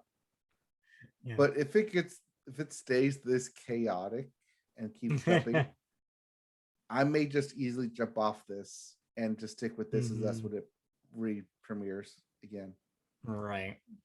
Oh, quickly, speaking of re-premieres, 911 premiered again on Monday to a blackout episode because shooting in the dark is always cheaper. Always. Especially when you got to pay your actors that lump sum of money that we talked about. Save it for the lights off. But it's interesting. It kind of falling into the same trap of Zoe's extraordinary playlist of sure you can do whatever you want here, but at the end of the day, you got to make me care for the characters, and your lead character has to sell it to make me like him in all 3 scenarios. Doesn't quite do that. He seems very bland, seems very ordinary, you could say. But it does kind of give the like little glimpse of in the what if of, oh, which one's the happier version that turned out for him this 10 years later. Like, is he happier in this timeline, or maybe he's happier in this timeline? Oh, but what if he's happier in this timeline because he has this going on? Oh, but he has this going on, so it makes him happier here. Oh, but it's this and this happier. So it's you're crossing too many, and it's less, oh, which one is like the real timeline, and more how would these scenarios play out 10 years later. Right. Because funny enough, 10 years down the line, the same people you met just happened to all cross paths at the exact same point in time. What a coincidence. That kind of reminds me of like when later Simpsons seasons, they all of a sudden decided, oh yeah, no, it's accepted now that Homer went to high school with Moe and Carl, and all of them are like friends from way back when, even though that was not originally the case. Right. It reminds me of that, where it's like, for writing purposes, if we want to have a flashback, let's have all of our friends, when it doesn't make any sense for them to be the same age. Yeah, so I guess the writers have fun with that stuff. Yeah. Other shows I will be at least watching the first episode of this upcoming season include La Brea, Alter Ego, as I said, The Wonder Years, and then whatever that new CBS comedy, Ghosts, that's what it was. Nice. CBS, I assume it's a comedy called Ghosts. It was. I saw the preview like at the end of the Emmys. I was like, oh, you got me. I'll wait for it. I'll be watching it. All right. Anything else? I didn't watch anything else. Still, like I said, we're still trekking on Ted Lasso. So yeah, I'm kind of just holding pattern until that's done. All right. Yeah, like I said, we'll give full thoughts on Ted Lasso when it arrives. But FYI, this past episode, probably the hilarious one of the season yet. I mean, it was sure definitely the weirdest one of the season. It definitely They're broke the mold, but yes. they're taking some big swings, and I think that a lot of people are getting lost and maybe are not. Yeah, I feel like are maybe like whenever you have to have the filler episode conversation, Mhm. it's painful. And I feel like, and okay, to be clear, I put square quotes around filler episode. I don't think they're filler episodes, but there's a portion of the internet who seems to disagree with me. And so, yeah, like as soon as that conversation happens again, then maybe you're treading dangerous ground with your television season. So it'll be really interesting how they wrap everything up. Right. How dare they have an episode without Ted Lasso when the show's called Ted Lasso? Yeah, how dare they? How dare they? All right, Anyways. let's move on. Next up, cancellations and renewals, of course. All right. What am I no longer watching? Well, you're still watching Virgin River on Netflix as they've upgraded that 2 more seasons, bringing it to a total of 5. Also on Netflix, Hit and Run has been canceled after just 1 season.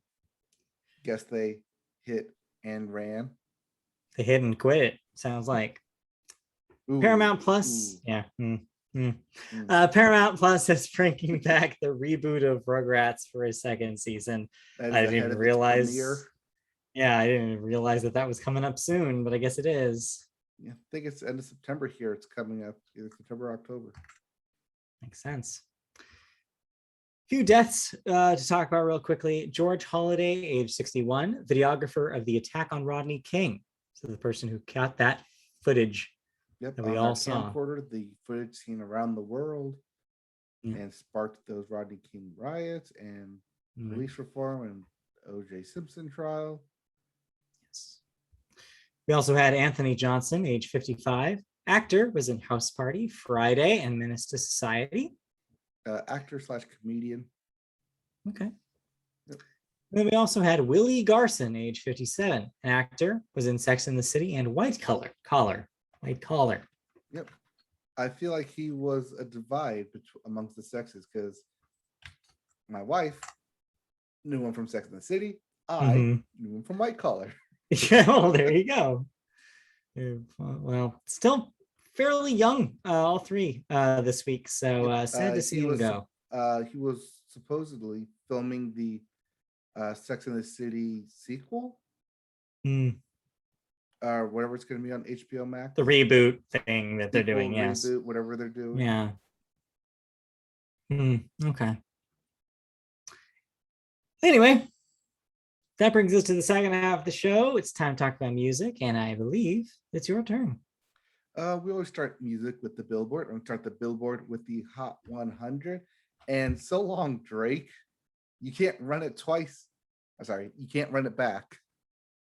Well, he's still here, just less of him. Yes, but when your number 1 is Stay by the Kid Laroi and Justin Bieber, he didn't run it back.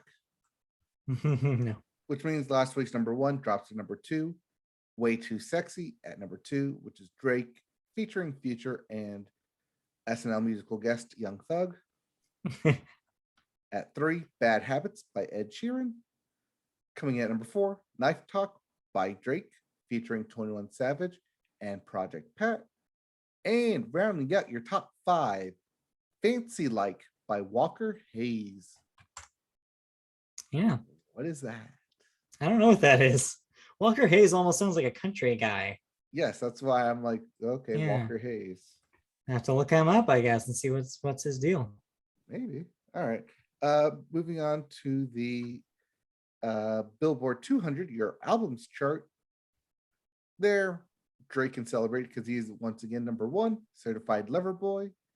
Congratulations on back-to-back weeks. At number 2, Donda by Kanye West. Coming in at number 3, Star Crossed by Casey Musgraves. Yeah, I just want to briefly point out that unfortunately, Donda only beat Star Crossed by about 2,000 sales. So it was a very, very close battle for number 2 there. Casey almost had it. I mean, it wasn't going to come close to Drake, though. But Right. so No. close. At number 4, Sour by Olivia Rodrigo. And rounding out your top 5, The Melodic Blue by Baby Keem. Baby Keem. Another baby. If you Add him didn't to the like baby any pile. of those albums, we have new releases. We do. Real quickly, Walker Hayes, I think, is for Fancy Like. It's that Applebee's song. Oh, okay. Because yeah, I had seen that Applebee's commercial and I was like, is this an existing song? Apparently so. It's by And Walker so it Hayes. is. Okay. Weird. Okay, sure. Yeah. So yeah, once again, commercials and TikTok creep into the top 5. But we have new releases to talk about. We do. Well, In the Meantime is the name of the album. In the Meantime by Alessia Cara. Yeah, that Alessia Cara. Alessia Cara. Been a while. Life Forms by Angels and Airwaves. Yeah. Somewhere middle school me is like jumping for joy right now. Yeah. Like, all you Angels and Airwaves heads. We also have Plus Dash Minus by Boys Noise. Also, I believe this is plus or minus. Yeah, plus/minus. Which is typically plus or minus. There's also Songwrites Apothecary Lab by Esperanza Spalding. I believe that is a voice winner, Esperanza Spalding. Or is it? She might not. She might predate The Voice. I want to say The she's. Voice, or is it American Idol? I don't know if she came out of the reality show machine, but I could be wrong. She did. I don't know. I just associate her with Grammys because I believe she's won one, but I don't know. All right. We also have And Then Life Was Beautiful by Now. NAO Now. Yeah. Flux by Poppy. Bright Magic by Public Service Broadcasting. Distant Populations by Quicksand. A Beginner's Mind by Susan Stevens and Angelo De Agustin. Leaving None But Small Birds by The Body and Biggie Brave. And lastly, for someone, and I really mean one person out there, Bill by Bill Shatner. Yes. And yes, that William Shatner. Yes. The self-titled album, Bill. Yeah. All right, let's get into some music news then. And we start with TV news, or movie news, or music news. It crosses all boundaries because a Netflix documentary about Britney Spears is one step closer, as a trailer has been teased for Britney versus Spears. In that 18-second clip, Spears is heard leaving a message for an attorney in 2009. The trailer dropped today, and the doc itself will be next week on the 28th. That's next Tuesday, September 28th, which is, oddly enough, ahead of Spears' next court date, the 29th. The documentary is being directed by Aaron Lee Carr and has been underway for more than a year. Netflix had declined Variety's request for comment on the project, and representatives for Aaron Lee Carr did not immediately respond. The Netflix docs is said to center around Spears' highly unusual conservatorship and will feature key figures in Spears' orbit. It is unclear, though highly unlikely, that Spears herself will appear in the project, given how closely guarded she has been from media opportunities throughout the course of conservatorship. Also of note from Britney Spears, since we didn't talk about it when it happened, she's engaged. Yes, that is also news from last week. But yeah, this is interesting because this will be a good comparison to that Free New York Britney doc. Times, produced documentary. It'll be a good comparison to make. Like, did they get different sources? Did they talk to different people? Like, did they corroborate same information? Is there going to be some crossover? Also, the more recent stuff that's been happening will probably be involved in this, depending on how close to the wire they ended up producing this. So yeah, it's very interesting to have kind of another version of this story, especially so close to when it seems like it might be wrapping up. I mean, it is odd. I'll put it out there, conspiracy hat on, that they're releasing this the day before she goes to court. Yeah.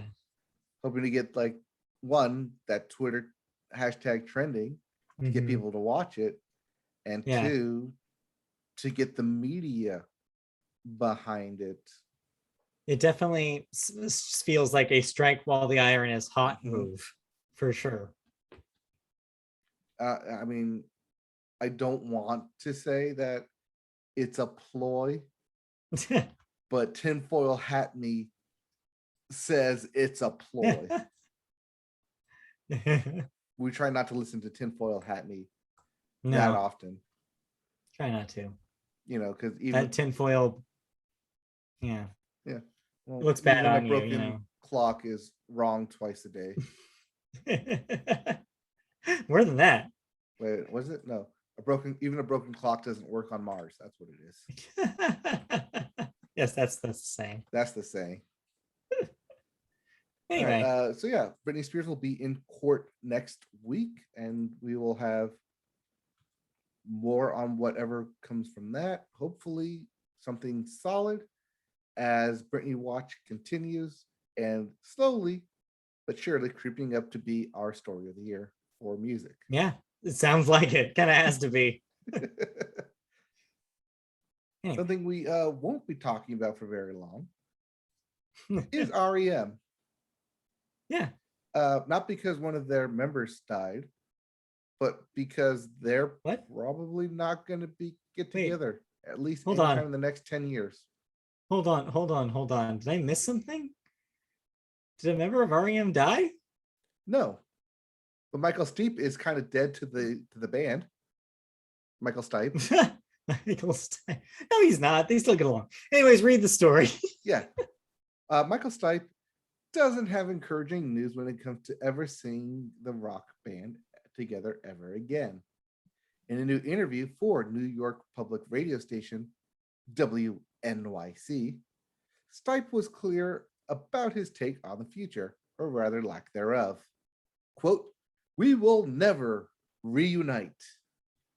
As he said to the radio station, quote, "All of it with Alison Stewart featured Stipe on its September 21st episode, which happened to coincide with the 10th anniversary of R.E.M's breakup on September 21st, 2011.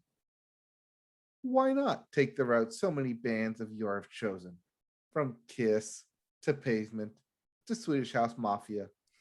Stipe told Alison Stewart, quote, "We decided when we split up that would be really tacky and probably money grabbing, which might be the impetus for a lot of bands to get back together. We don't really need that. And I'm really happy that we have a legacy of 32 years of work that we have from 1980 to 2011. Yeah, I think I included the story because it's kind of unique in the era that we live in right now. of so many reboots of everything and so many nostalgia grabs, and these artists that should have stopped touring years ago still going for some reason.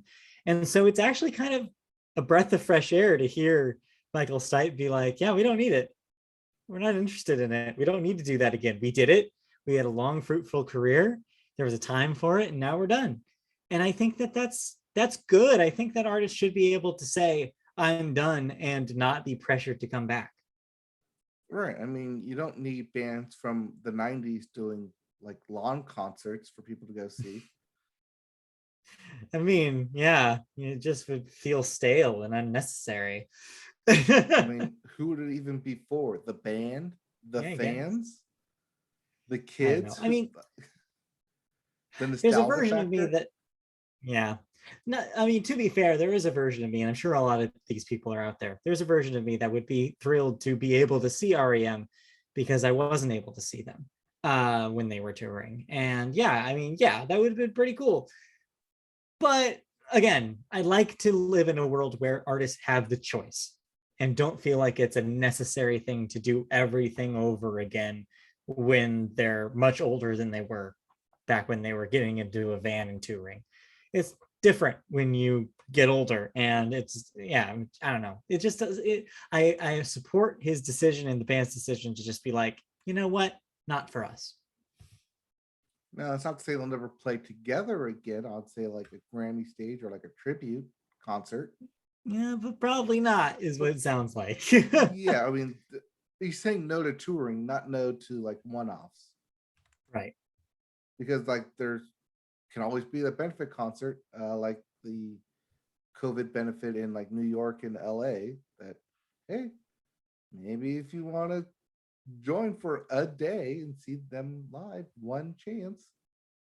But you're right, it does seem like that. If you want to listen to REM, look at their catalog. Mm-hmm.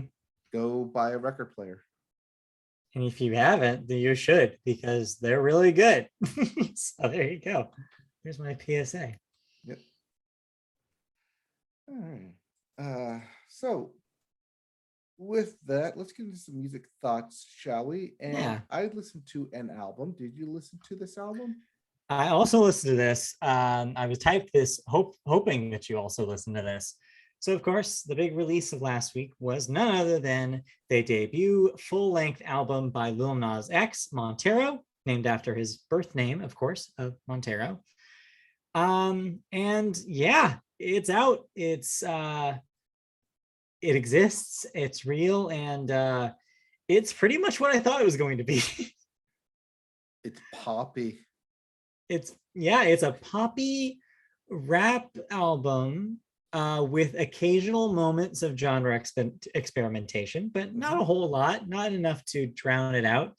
This is not, this is not the big swing like Halsey made. This is not the genre roulette that Olivia Rodrigo's record was either. This is more Lil Nas X being like, no, I'm a rapper, but I'm going to rap out things that a lot of rappers don't rap about.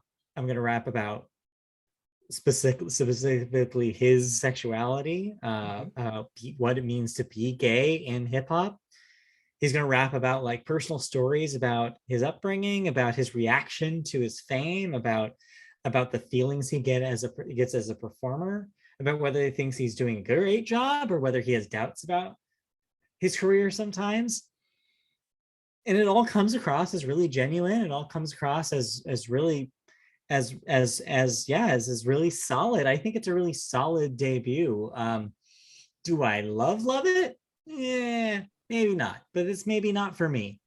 But I came out of it being like, this is a really strong statement for an artist to put out as their first full length. And I think it does a good job of stating, I'm not a one-hit wonder. I've proven this over and over again at this point. I'm an interesting artist that's trying different things. And it works on that level. And I think that it's a really solid record. Yeah, it's got funky beats. A lot of funky beats. It's well produced. Yeah. Yes. That's one thing I can definitely say for this. Outside of the lead song on this, both Industry Baby and That's What I Want are ear jams. I loved listening to them. I immediately hit repeat on both of them because they were that good. The rest of the album, mileage may vary, but it is Lil Nas X, as you said, establishing itself as a rapper in the rapping game. Yeah, I mean, it just proves that he has staying power. If anything, this proves that we're going to see a lot of him as opposed to just the occasional single. It's like, no, he's going to make this a career. He's going to be successful, and that's cool. In fact, the Grammys moment that he had, not Grammys, sorry, the VMAs moment he had a couple weeks ago, I think is going to be kind of a symbol of where he's at in his career right now, which is like he's out there in front of everybody being like, I'm different than everybody else in this field. I'm going to stand out. I'm going to do things and rap about things that nobody else is doing. He's carved out his own niche. He's carved out his place in the industry in a really unique way that we haven't seen in a very long time. And so it's cool. It's cool to be in this moment, to have an artist like this in this moment. But like I said, is this going to be Grammy nominated? Maybe. But is it going to win? Maybe not. Is it a top 5 record of the year? No, I don't think it is. But I think for a lot of people that have been waiting for an artist like Lil Nas X to make a statement like this is going to be treasured by these people. And they're going to hold on to this and be like, this is the artist I've been waiting for to represent me, who I am, my identity, my relationship with the world. And on that level, I think it is seminal in that moment, like for that reason. I think, yeah, he's going to be looked at as a voice of a generation, I think, in the same way that we talked about Billie Eilish, that we're talking about Olivia Rodrigo. I think those are the 3 right now in this kind of in that age bracket to watch, because I think that, yeah, they're going to be the next step in the journey that pop music takes in the next 10 years. Let's put them on the Grammy mountain, because in Highlander them. There can only be one. Well, no, there can be more than one. There's plenty of room up there. They can all coexist. Each in their own unique category. Right. Yeah. Except there's only one Grammy each year, so. Well, yeah. Anyway. All right. Did you listen to anything else? No, I just listened to Star-Crossed a couple more times. Oh, I tried out the new update. The new iOS 15 update includes an upgrade to the spatial audio Dolby Atmos stuff. It's now head tracking, which means certain Dolby Atmos recordings will be altered by, if you move your head left and right, you'll be able to like reorient the sound. In theory, sounds pretty cool, right? In practice, a little less so. What I encountered giving this a try today while I was working is, so I have a job that involves me looking at different monitors. And so sometimes I have to kind of go like this for a little bit and go like this for a little bit. And I'm constantly looking back and forth between monitors as I work. In theory, the idea of the spatial audio is that the band is in front of you. So when you start listening to the song, it is placed in front of you. And if you move left, you hear it from your right ear. If you move right, you hear it from your left ear. That's the theory. The only problem is that it's designed to refocus every once in a while, depending on where you've been staring the longest. So if I, for example, need to stare at this monitor for a while, what'll happen is it'll recenter. So then if I find myself staring at this monitor, my actual center again, it'll sound like I'm actually listening over here because the band's still over here. So the metaphor I thought of is like listening to Casey. It's as if Casey saw me looking over here and decided to walk over here physically for a while, only to see me move back and be like, and then have to move back over here after a while. So yes, not exactly the use case they probably imagined for it. They probably assumed that somebody would just be centered the whole time and not be recentering constantly. So maybe it's not a great example of it. But just to point out, though, if you are going to try this out at home with your AirPods, just know that that's maybe, it does recenter it. Just know that going in. Otherwise, it's kind of a neat idea. It's a neat idea because you never necessarily know which instruments have been recorded where. And so it will be kind of surprising when you're like, oh, okay, the bass guitar is coming from this corner. I will actually hear more of it if I do turn towards it. which is a neat thing. It's a very neat use of the technology. Is it necessary? No. Does it sound better than, like a lossless file does? No. Uh, but it's cool. It's a cool experiment, and it's cool that the technology exists. I mean, Apple wants to say it's the future of music. I don't necessarily agree, but hey, let them mess around and experiment because it ends up being fun to play around with.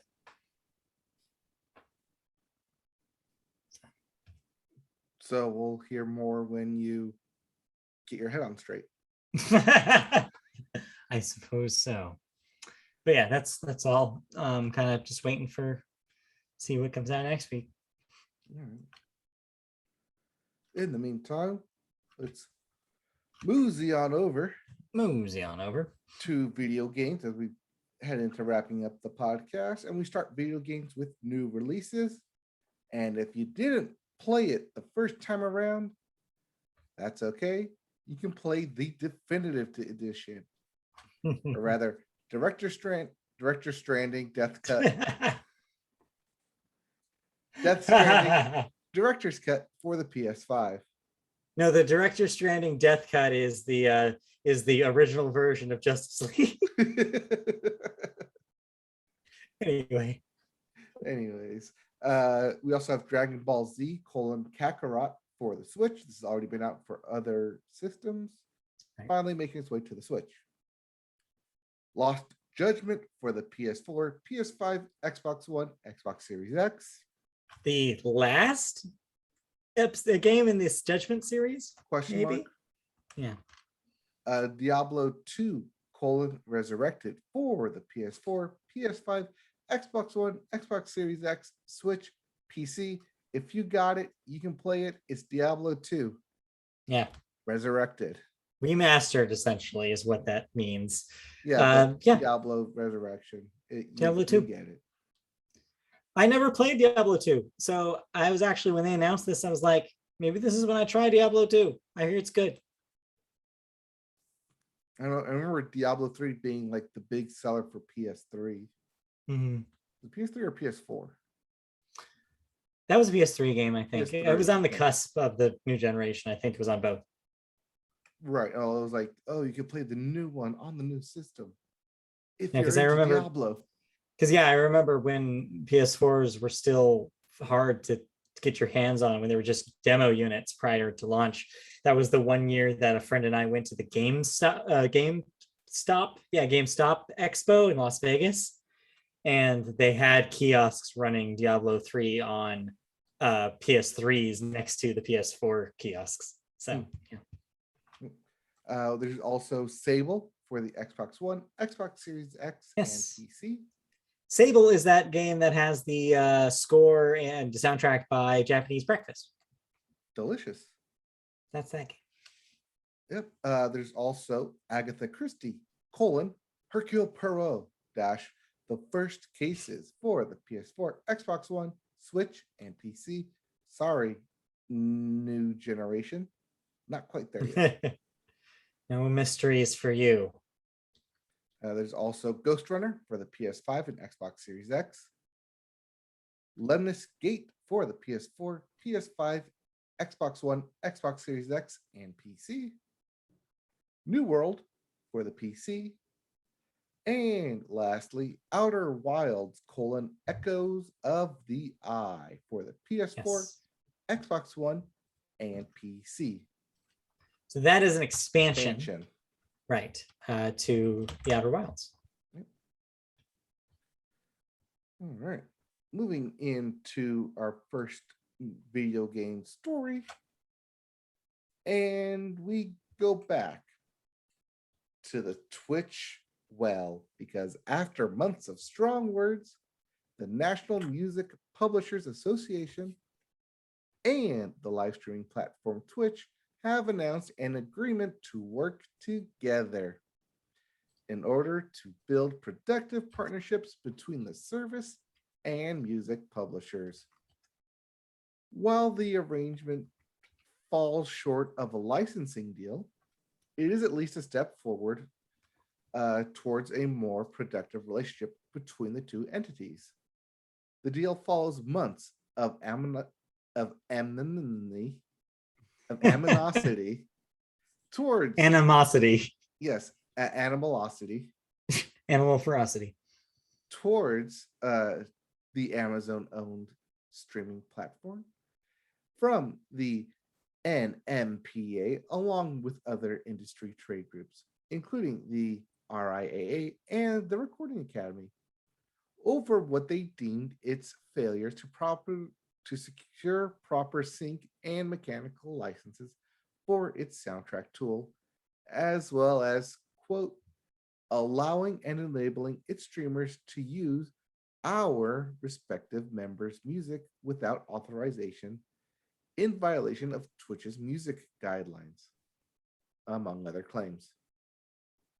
The announcement states, quote, the deal paves the way for the economics of a new gaming models to increase visibility and revenue for songwriters, adding that Twitch will provide new opportunities to music publishers who will be offered an opt-in deal, allowing for future collaborations to bring new facets to both the gaming experience and songwriter exposure.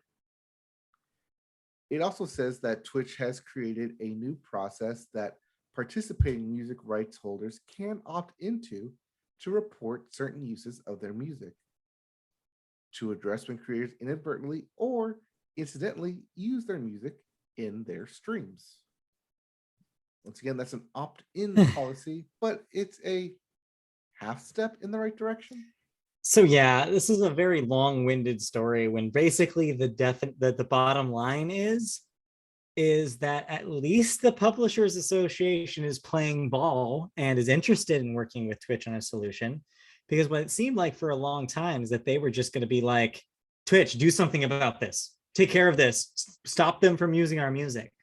And Twitch was kind of left being like, guys, we literally cannot stop people from doing this. You guys have to help us out.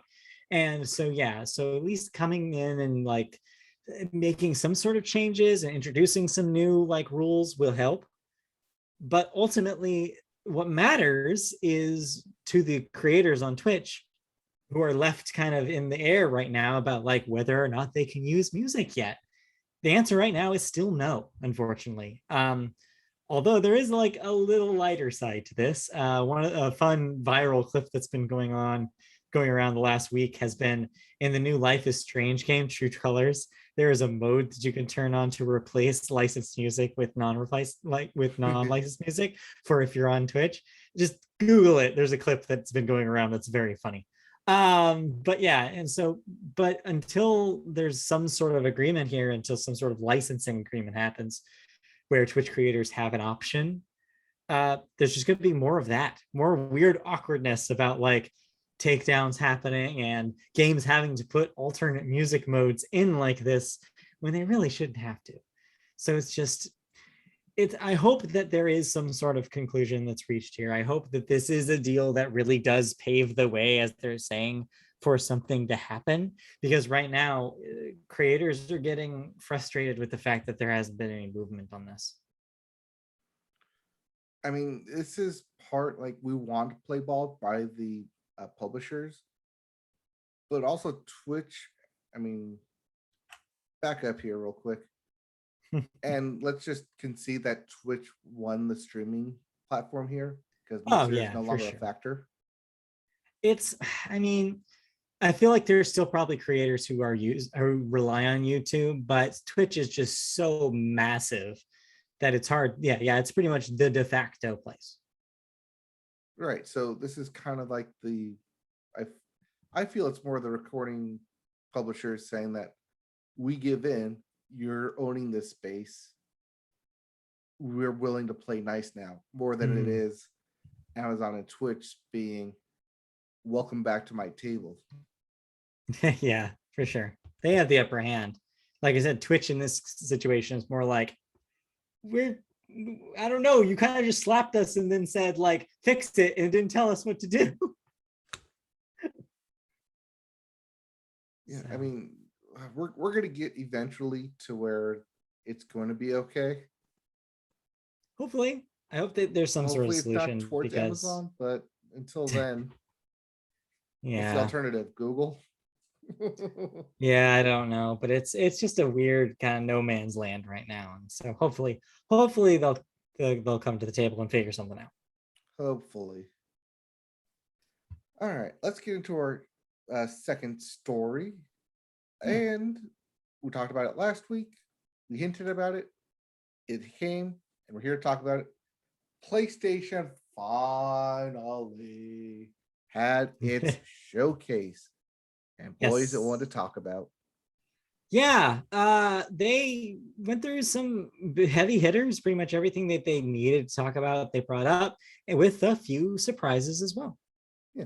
So we made some speculations last week about what we may see, and some of it actually came to pass. Maybe. Some of it did. What I'll say didn't happen is the Square stuff was not here, so Yep. no mention of Final Fantasy 16, and no mention about whatever the next in the near creators project list. But other than that, though, a lot Right, of the no other stuff Marvel we stuff talked about. either. Well, I mean, there was some Marvel Well, stuff, yeah, okay, but not from Square Enix Marvel though. not the one we thought. Right. Yes.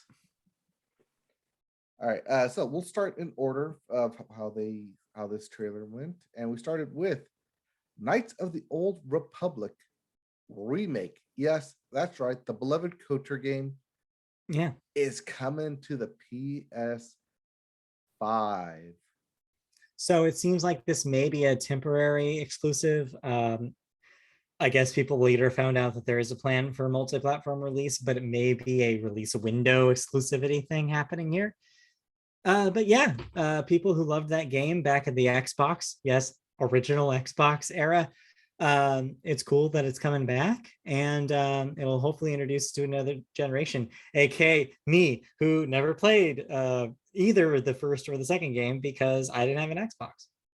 Yes, you can finally see, play the story that everyone says is the greatest Star Wars story ever. I've heard good things. That right there is the good thing. We also have Project Eve trailer. Yeah, that was that weird, like Bayonetta looking third-person Yeah. action game. I passed on that and went straight into Tiny Tina's Wonderlands. Yes, As a soon new as trailer that popped for up, I was like, that. yes, give me the guns, give me Tiny Tina, give me this Borderlands-esque shooter, wild and craziness. I'm still on the fence about this one. As much as I'd love to get on board with another Borderlands, I feel like I was burned by 3, and now I'm a little hesitant about going back into that universe. Yeah, I may punish myself by ordering it, but Yeah, you'll have I to. like it. You'll have, you know what? You'll have 6 free months of GameFly to use it on. GameFly it. It's a safe way to not spend $60 on it. I know, $70. Oh well, whatever. PS5. We also have Forspoken for the trailer. For Forspoken. This game looks really cool. Speaking of Square Enix, this was their entry into the show, and it was something that I guess had been previously announced, but hasn't really been shown off. It was the first time I was seeing it, and it looks really neat. This is the one where it's like kind of like pulling in a person from the real world into a fantasy world, and she kind of has to learn like how to fight and use spells and stuff as part of this, and kind of deal with her own kind of emotional turmoil that she left in the real world. It seems like a really neat concept. I mean, not that the isekai like person visiting fantasy world thing is new, it's not, but in a video game we haven't seen it in a long time, so like I think it's a really exciting idea, and the trailer looked cool. We also had Rainbow Six Extraction trailer. No, the trailer that's coming out soon. That's the zombie Rainbow Six game. Yep, Zombies Rainbow Six. There's also Alan Wake Remastered. Yep. You don't have it here, but also the Uncharted 4 Remastered. That's later. I do have it. No, it's right. Oh, there it is at the bottom. Okay, whatever. Speaking of remasters, GTA 5 Remastered remake, not GTA 6. Delayed-ish. but a new trailer was revealed. Yeah, it got delayed till March of next year. It was supposed to be calendar this year, and it's obnoxious to me that a game that originally came out 2 generations ago is still getting delayed as they polish it up for next gen. It's ridiculous. Oh yeah. We also had Ghostwire Tokyo trailer and Guardians of the Galaxy trailer. I lied. Yep. There's the Marvel one. Yep. And More Marvel. I think that's also Square Enix too. So that is, yes, they're publishing that. pum. Vampire: the Masquerade Blood Hunt was also shown off as well.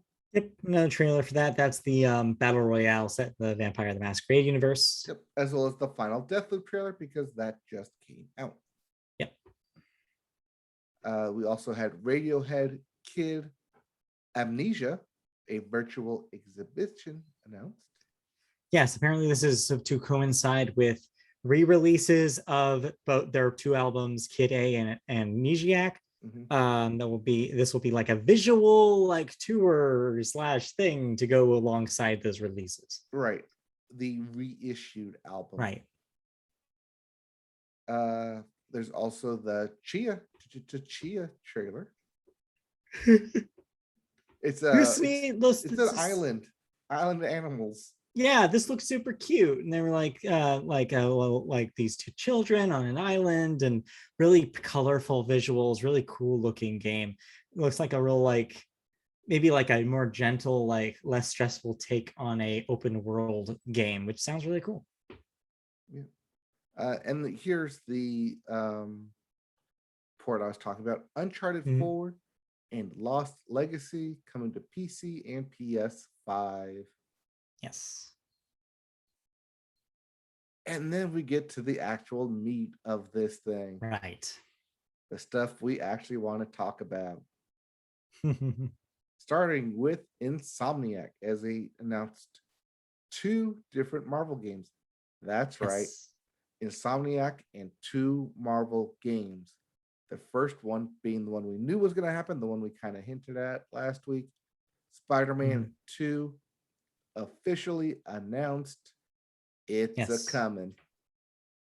And yeah, it seems like it's what everybody was hoping it would be, which is a team-up game between the Peter Parker from the original game and the Miles Morales from Miles Morales, the spin-off / expansion thing that they released for PS5 at launch. Yep. Unfortunately, it's not going to be till 2023. Yeah, that's the downside here, is that it's pretty far off. But hey, the fact that we know that it's coming is exciting. Now, whether or not it will have co-op in it is still up in the air. I kind of hope it does. I think co-op would be a no-brainer for that. But even if it doesn't, it'll be cool kind of going back and forth between those 2 characters. Right. But I mean, 2023 is on target because the first one, 28, came out in 2018. And that's 5 years, 2023. Makes sense. But the game that got the internet abuzz was that they announced a Wolverine game. Yes. And when I say announced, I mean just the trailer, the 1 minute trailer that told you nothing. But just literally told you nothing. It's Wolverine. Yeah, it just gave you what you wanted, which is, hey, here's the Wolverine, here's him schnickting his blades out, and that's all you need. That game's probably even further out than 2023, if I had to guess. That's probably the next thing they're going to work on. So yeah, we're probably super far out from seeing what that is. But the last time they put Wolverine in a game, it was actually pretty good. So I have pretty high hopes for this. I think that, and if any team is going to do a good Wolverine game, Insomniac can handle it. Yep. Give me I want to say a World War II Wolverine game, but if it's going to be something akin to the Spider-Man games, you got to have some place that's open world. So yeah, rampaging Europe, across Canada, maybe. Who knows? Not a whole lot to go off of, just that it was announced. Speaking of stuff that was just announced, but not a whole lot to go off, but I'm pretty sure we can guess what it is. Tech demo time. Gran Yeah. Turismo 7 trailer launching this Yeah. spring. So yeah, was already previously announced, but this is the most we've seen of it so far. It's Gran Turismo. It's a racing game. You know what this is. Yep. Show off those pretty graphics. That is a March 4th release date. And then they were done. And Or were nothing they? of note happened. Nope. Wrong. Nope.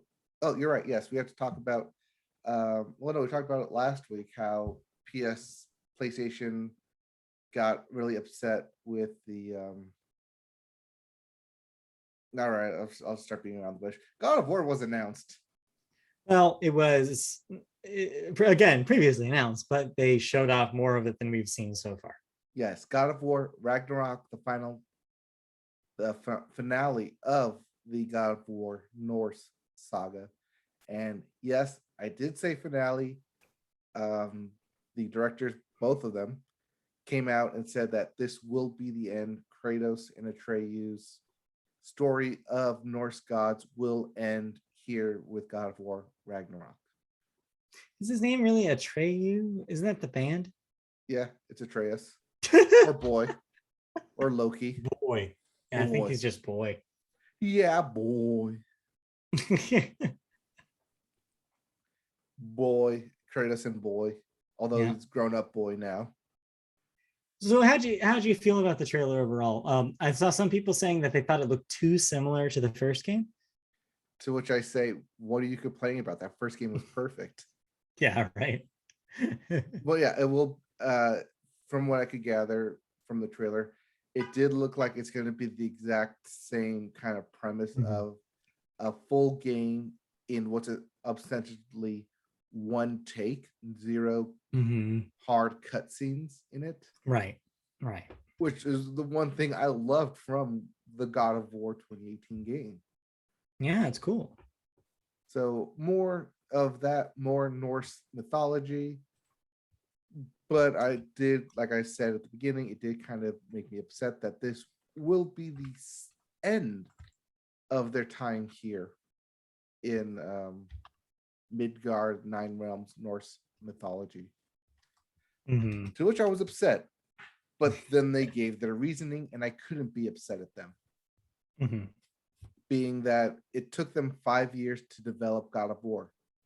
They started the game in 2013. Took them 5 years, released in 2018. It's going to take them about another 5 years to put out God of War Ragnarok, which puts it into 2023, I think. I think a 2022 release. So it's either end of 2022 or 2023 release. I would bet that this is probably aimed towards November of next year, if I had to guess. Right. Or October of next year. But if they're going to do a follow-up game, it's going to take another 5 years. That puts it to 2027. And by that point, you're probably talking about PlayStation 6. And you can try something new with God of War again. Right. And you would have spent 15 years on a single story instead of that you could probably done in 10. Right. And in 15 years, you don't know where yourself is going to be by that time. So you want that door open. 10 years is plenty of time to tell the story that they want to tell, especially with how expansive the PS5 can handle and the power in it and how much memory it can hold in terms of story and space and gigabytes and all that glorious tech stuff. So they can tell a long story here. And their goal is that if you played the 2018 and then Ragnarok back to back, it's one complete story. And you're getting 40, 80 plus hours out of the game just in story alone. You can tell a lot within that story time. Yeah. So yeah, even though it is the end, I will be sad when it is the end. I'll be happy for the journey I'm on. Can I just call it now my game of the year for whatever year it comes out? 2022. Maybe don't count your eggs before they hatch here. But yeah, overall, I think it was a solid show. They showed everything they needed to show. They assuaged, I think, a lot of people's fears about God of War and GT was like, and I think they surprised a lot of people with Wolverine. So they did a good job, I think. I think people came out of that thing being confident about the future of PlayStation. Now, did they come out of it confident about the future of PlayStation for the year 2021? Nope. Absolutely not. Instead, it was all very future. It was all very like this is the plan for the next couple of years. And you know what? That might just because that's what they have right now. I mean, COVID sent a lot of projects back further than they should have been. And so I think 2021, we're just gonna have to write off as another kind of lost year in game development. And 2022 is looking like it might be similar. So we'll see. And like you said, or like we said here, Naughty Dog was not at this showcase, so who knows what they got cooking up. Yeah, they have a And remaster. That could be 2023, 2024 release. Yeah, they've been coasting on aside remasters. from like any so. remaster that they're doing. So yeah, who knows what they've got, but we probably won't know until next year. All right, let's tear into the end here, as we've got a couple thoughts here. Yeah, just quick. I say a couple, but one real quick. Pokemon Unite officially on mobile as of today. Download it. You can play across your Nintendo account to your phone, and it makes the gaming a lot. I don't say it feels quicker, but it definitely feels like it was built for mobile, as I mentioned with the original Pokemon Unite. When it came out, that it definitely felt like it was built for mobile. This is just me more or less confirming that it's definitely mobile-esque. Oh yeah. Well, because they know they know for an international audience, they're expecting that game to be mobile. The Switch is more just icing on the cake because they could have done it and they have the Nintendo connection. But yeah, no, this was built to be a mobile game. Yeah, I'm kind of glad that I played the League of Legends Wild Rift because it definitely prepared me to play Pokemon Unite on my phone. Yeah. But the game I talked about last week said that we played, that you played, that we're going to play and talk about. Madden 22 is here. Yeah. I really wish I had more time to talk about it because we are desperately running out of time here. Yeah, I know. Well, I guess the easy way is probably I'll just ask you some questions about it. How do you think it plays in comparison to recent Maddens? Did they fix anything that they need to be fixed? So if you remember back when the Super Bowl happened this year, I was able to play Madden 21 for like that week of the Super Bowl. So I'll be able to compare it directly to last year. And I can say it's a hell of an improvement. Good. Especially in story mode. I am currently streaming someone awesome as quarterback. Unfortunately, it kind of pushes you to be that number one overall pick. So you're going to end up on the Jacksonville Jaguars with, lackluster results. So suck it. But funny thing is that because it knows you're going to be on the Jaguars, when you go to like the news of the Jaguars, the first thing it says is Trevor Lawrence dropped by the team. So you're not competing with him. That's funny. It's a funny meta joke. But talking mainly about Face the Franchise, because that's what I played. Last year, you had one option. So you had two options. You could be the quarterback or you could be the quarterback. That was it. You couldn't be a receiver. You could only be the quarterback in Face the Franchise. Yeah. That is changed, and I am so goddamn happy about it. Right. I saw you could be a running back, and I was like, ooh, that sounds like my speed. That's what I would want to do. Yeah, you can play quarterback, running back, receiver, or linebacker. Yeah. They're bringing back the defense, and I love it. One of the best parts about the old Madden game, Superstar Mode, which was before Face the Franchise, was that you could play as any player on the field as a superstar. And that was great. It was awesome. You could be tackle, defensive tackle, safety, quarterback, guard, if you wanted to, center. It was fantastic. I mean, you're still limited to skill players here, essentially, but at least you're not forced to be a quarterback, and that's awesome. Yeah. Yeah. That being said, someone awesome is a quarterback. Well, because he's someone awesome, he has to be the star of the team. I mean, Yeah, but I'm eventually, like, once I'm done with this season, I know I'm gonna go right back into it and make Yeah. me a running back, make me an awesome running Mhm. back, Yeah. and change my stats up a bit. Someone Try and keep awesome the has to be number. awesome at everything. Well, yeah, that's why his number's 99. Mhm. It's all 99s. Yeah, well, because I couldn't be 69 for some reason, so 99. No wonder. I wonder why they would prevent you from being that number. Makes you think. Well, because one of the tackles on the team was already that number. Okay. Yeah. Makes sense. But yeah, well, probably like the new rule in the NFL is that you can be any number you want. There's no Okay. restriction on it. So yeah, 99 at quarterback. Nice. Sure. Outside from that, every other mode kind of plays the same though. That's the Yeah. one thing they touched up. It's also the one thing I was gunning for and hope they touched up. Wish they did. But everything else, like Madden Ultimate Team and franchise mode and everything else, more it's the copy paste with updated rosters.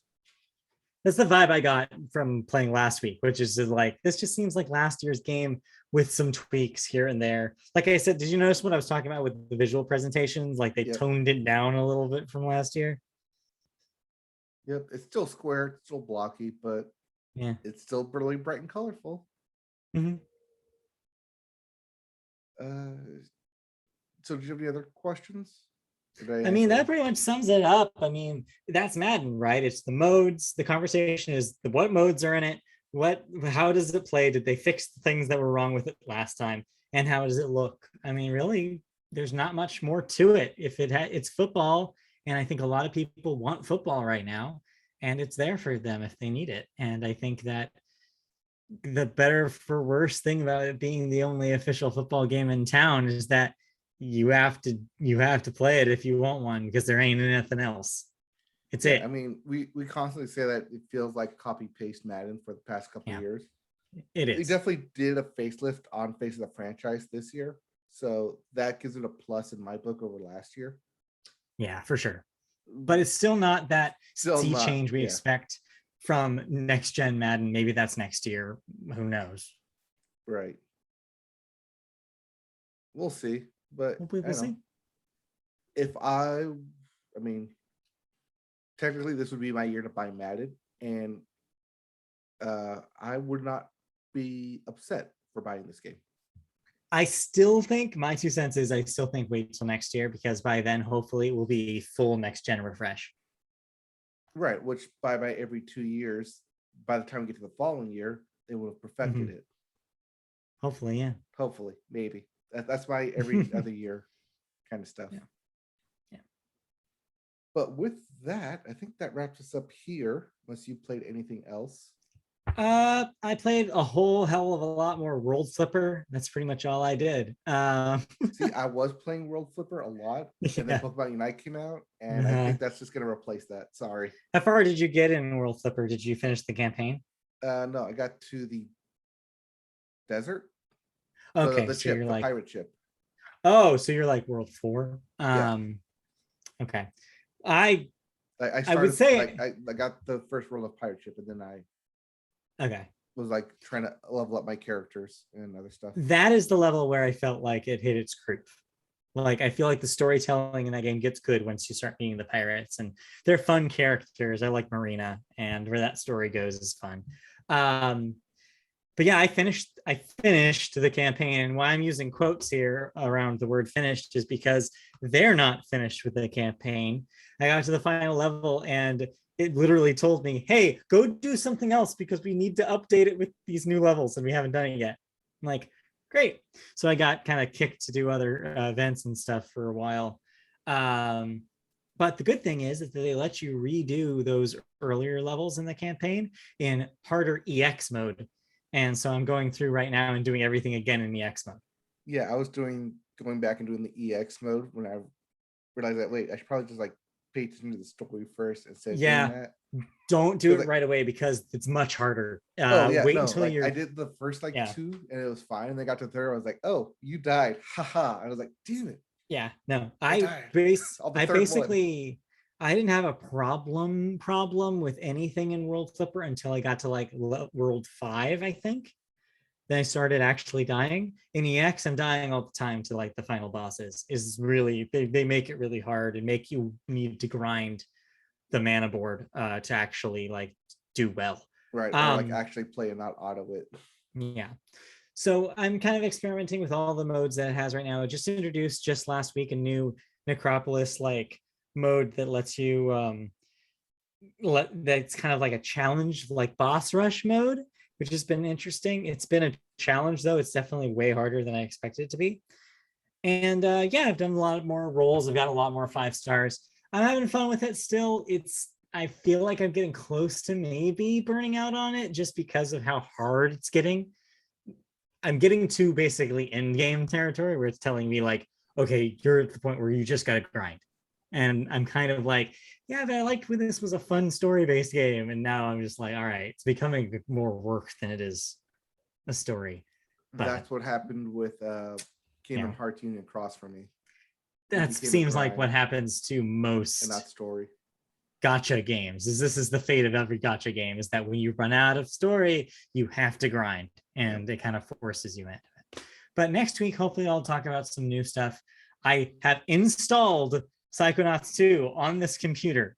I just need to play it. Unfortunately, it's too late tonight. I will not be able to start it tonight, but it is installed as of this morning and ready to start up as soon as I'm ready for it. And then Gamefly is sending me a copy of Deathloop, and I should be able to play it before this podcast next week. All right, so we have that next week to look forward to. Yes, 2 games potentially. I also have to show that I've been watching on Netflix called Squid Game, which I will finish up. I have like 2 episodes left, and I'll talk about that next week. And then, more news, more stuff to talk about. You know all our socials. We can cut this. Yeah, you know the business. So if you want to catch us next week with another episode, you can go to youtube.com and search Media Boat Podcast. Find our channel there. Like, subscribe, comment, whatever you need to do. Click the bell for notifications, the whole 9 yards. You can also listen to us in audio form on podcast services such as Apple Podcasts, Google Play, Amazon, iHeartRadio, Spotify, anywhere you listen to music or podcast, more accurately. You can find us there by searching Media Boat Podcast. You can find us occasionally playing video games on on twitch.tv/MediaBoat. You can find us on social media platforms. On Twitter, we're at MediaBoatCast. On Facebook, search MediaBoat Podcast to find our page. And if you want to email us questions, comments, anything that you'd like us to know about the show, you can do so at mediaboatpodcast@gmail.com. And that'll be it for this week. Thank you for listening/watching. Have a good week, and we'll be back next week for even more. Yep, we'll have more thoughts next week, more new TV that we will get to, and a lot more news as we come to the end of September next week. Sounds like a plan. Fast approaching. Also, next week, episode 299. Yes. We're approaching 300. 300. We're getting there. All right. We'll be back next week. Okay, bye. All right. Bye.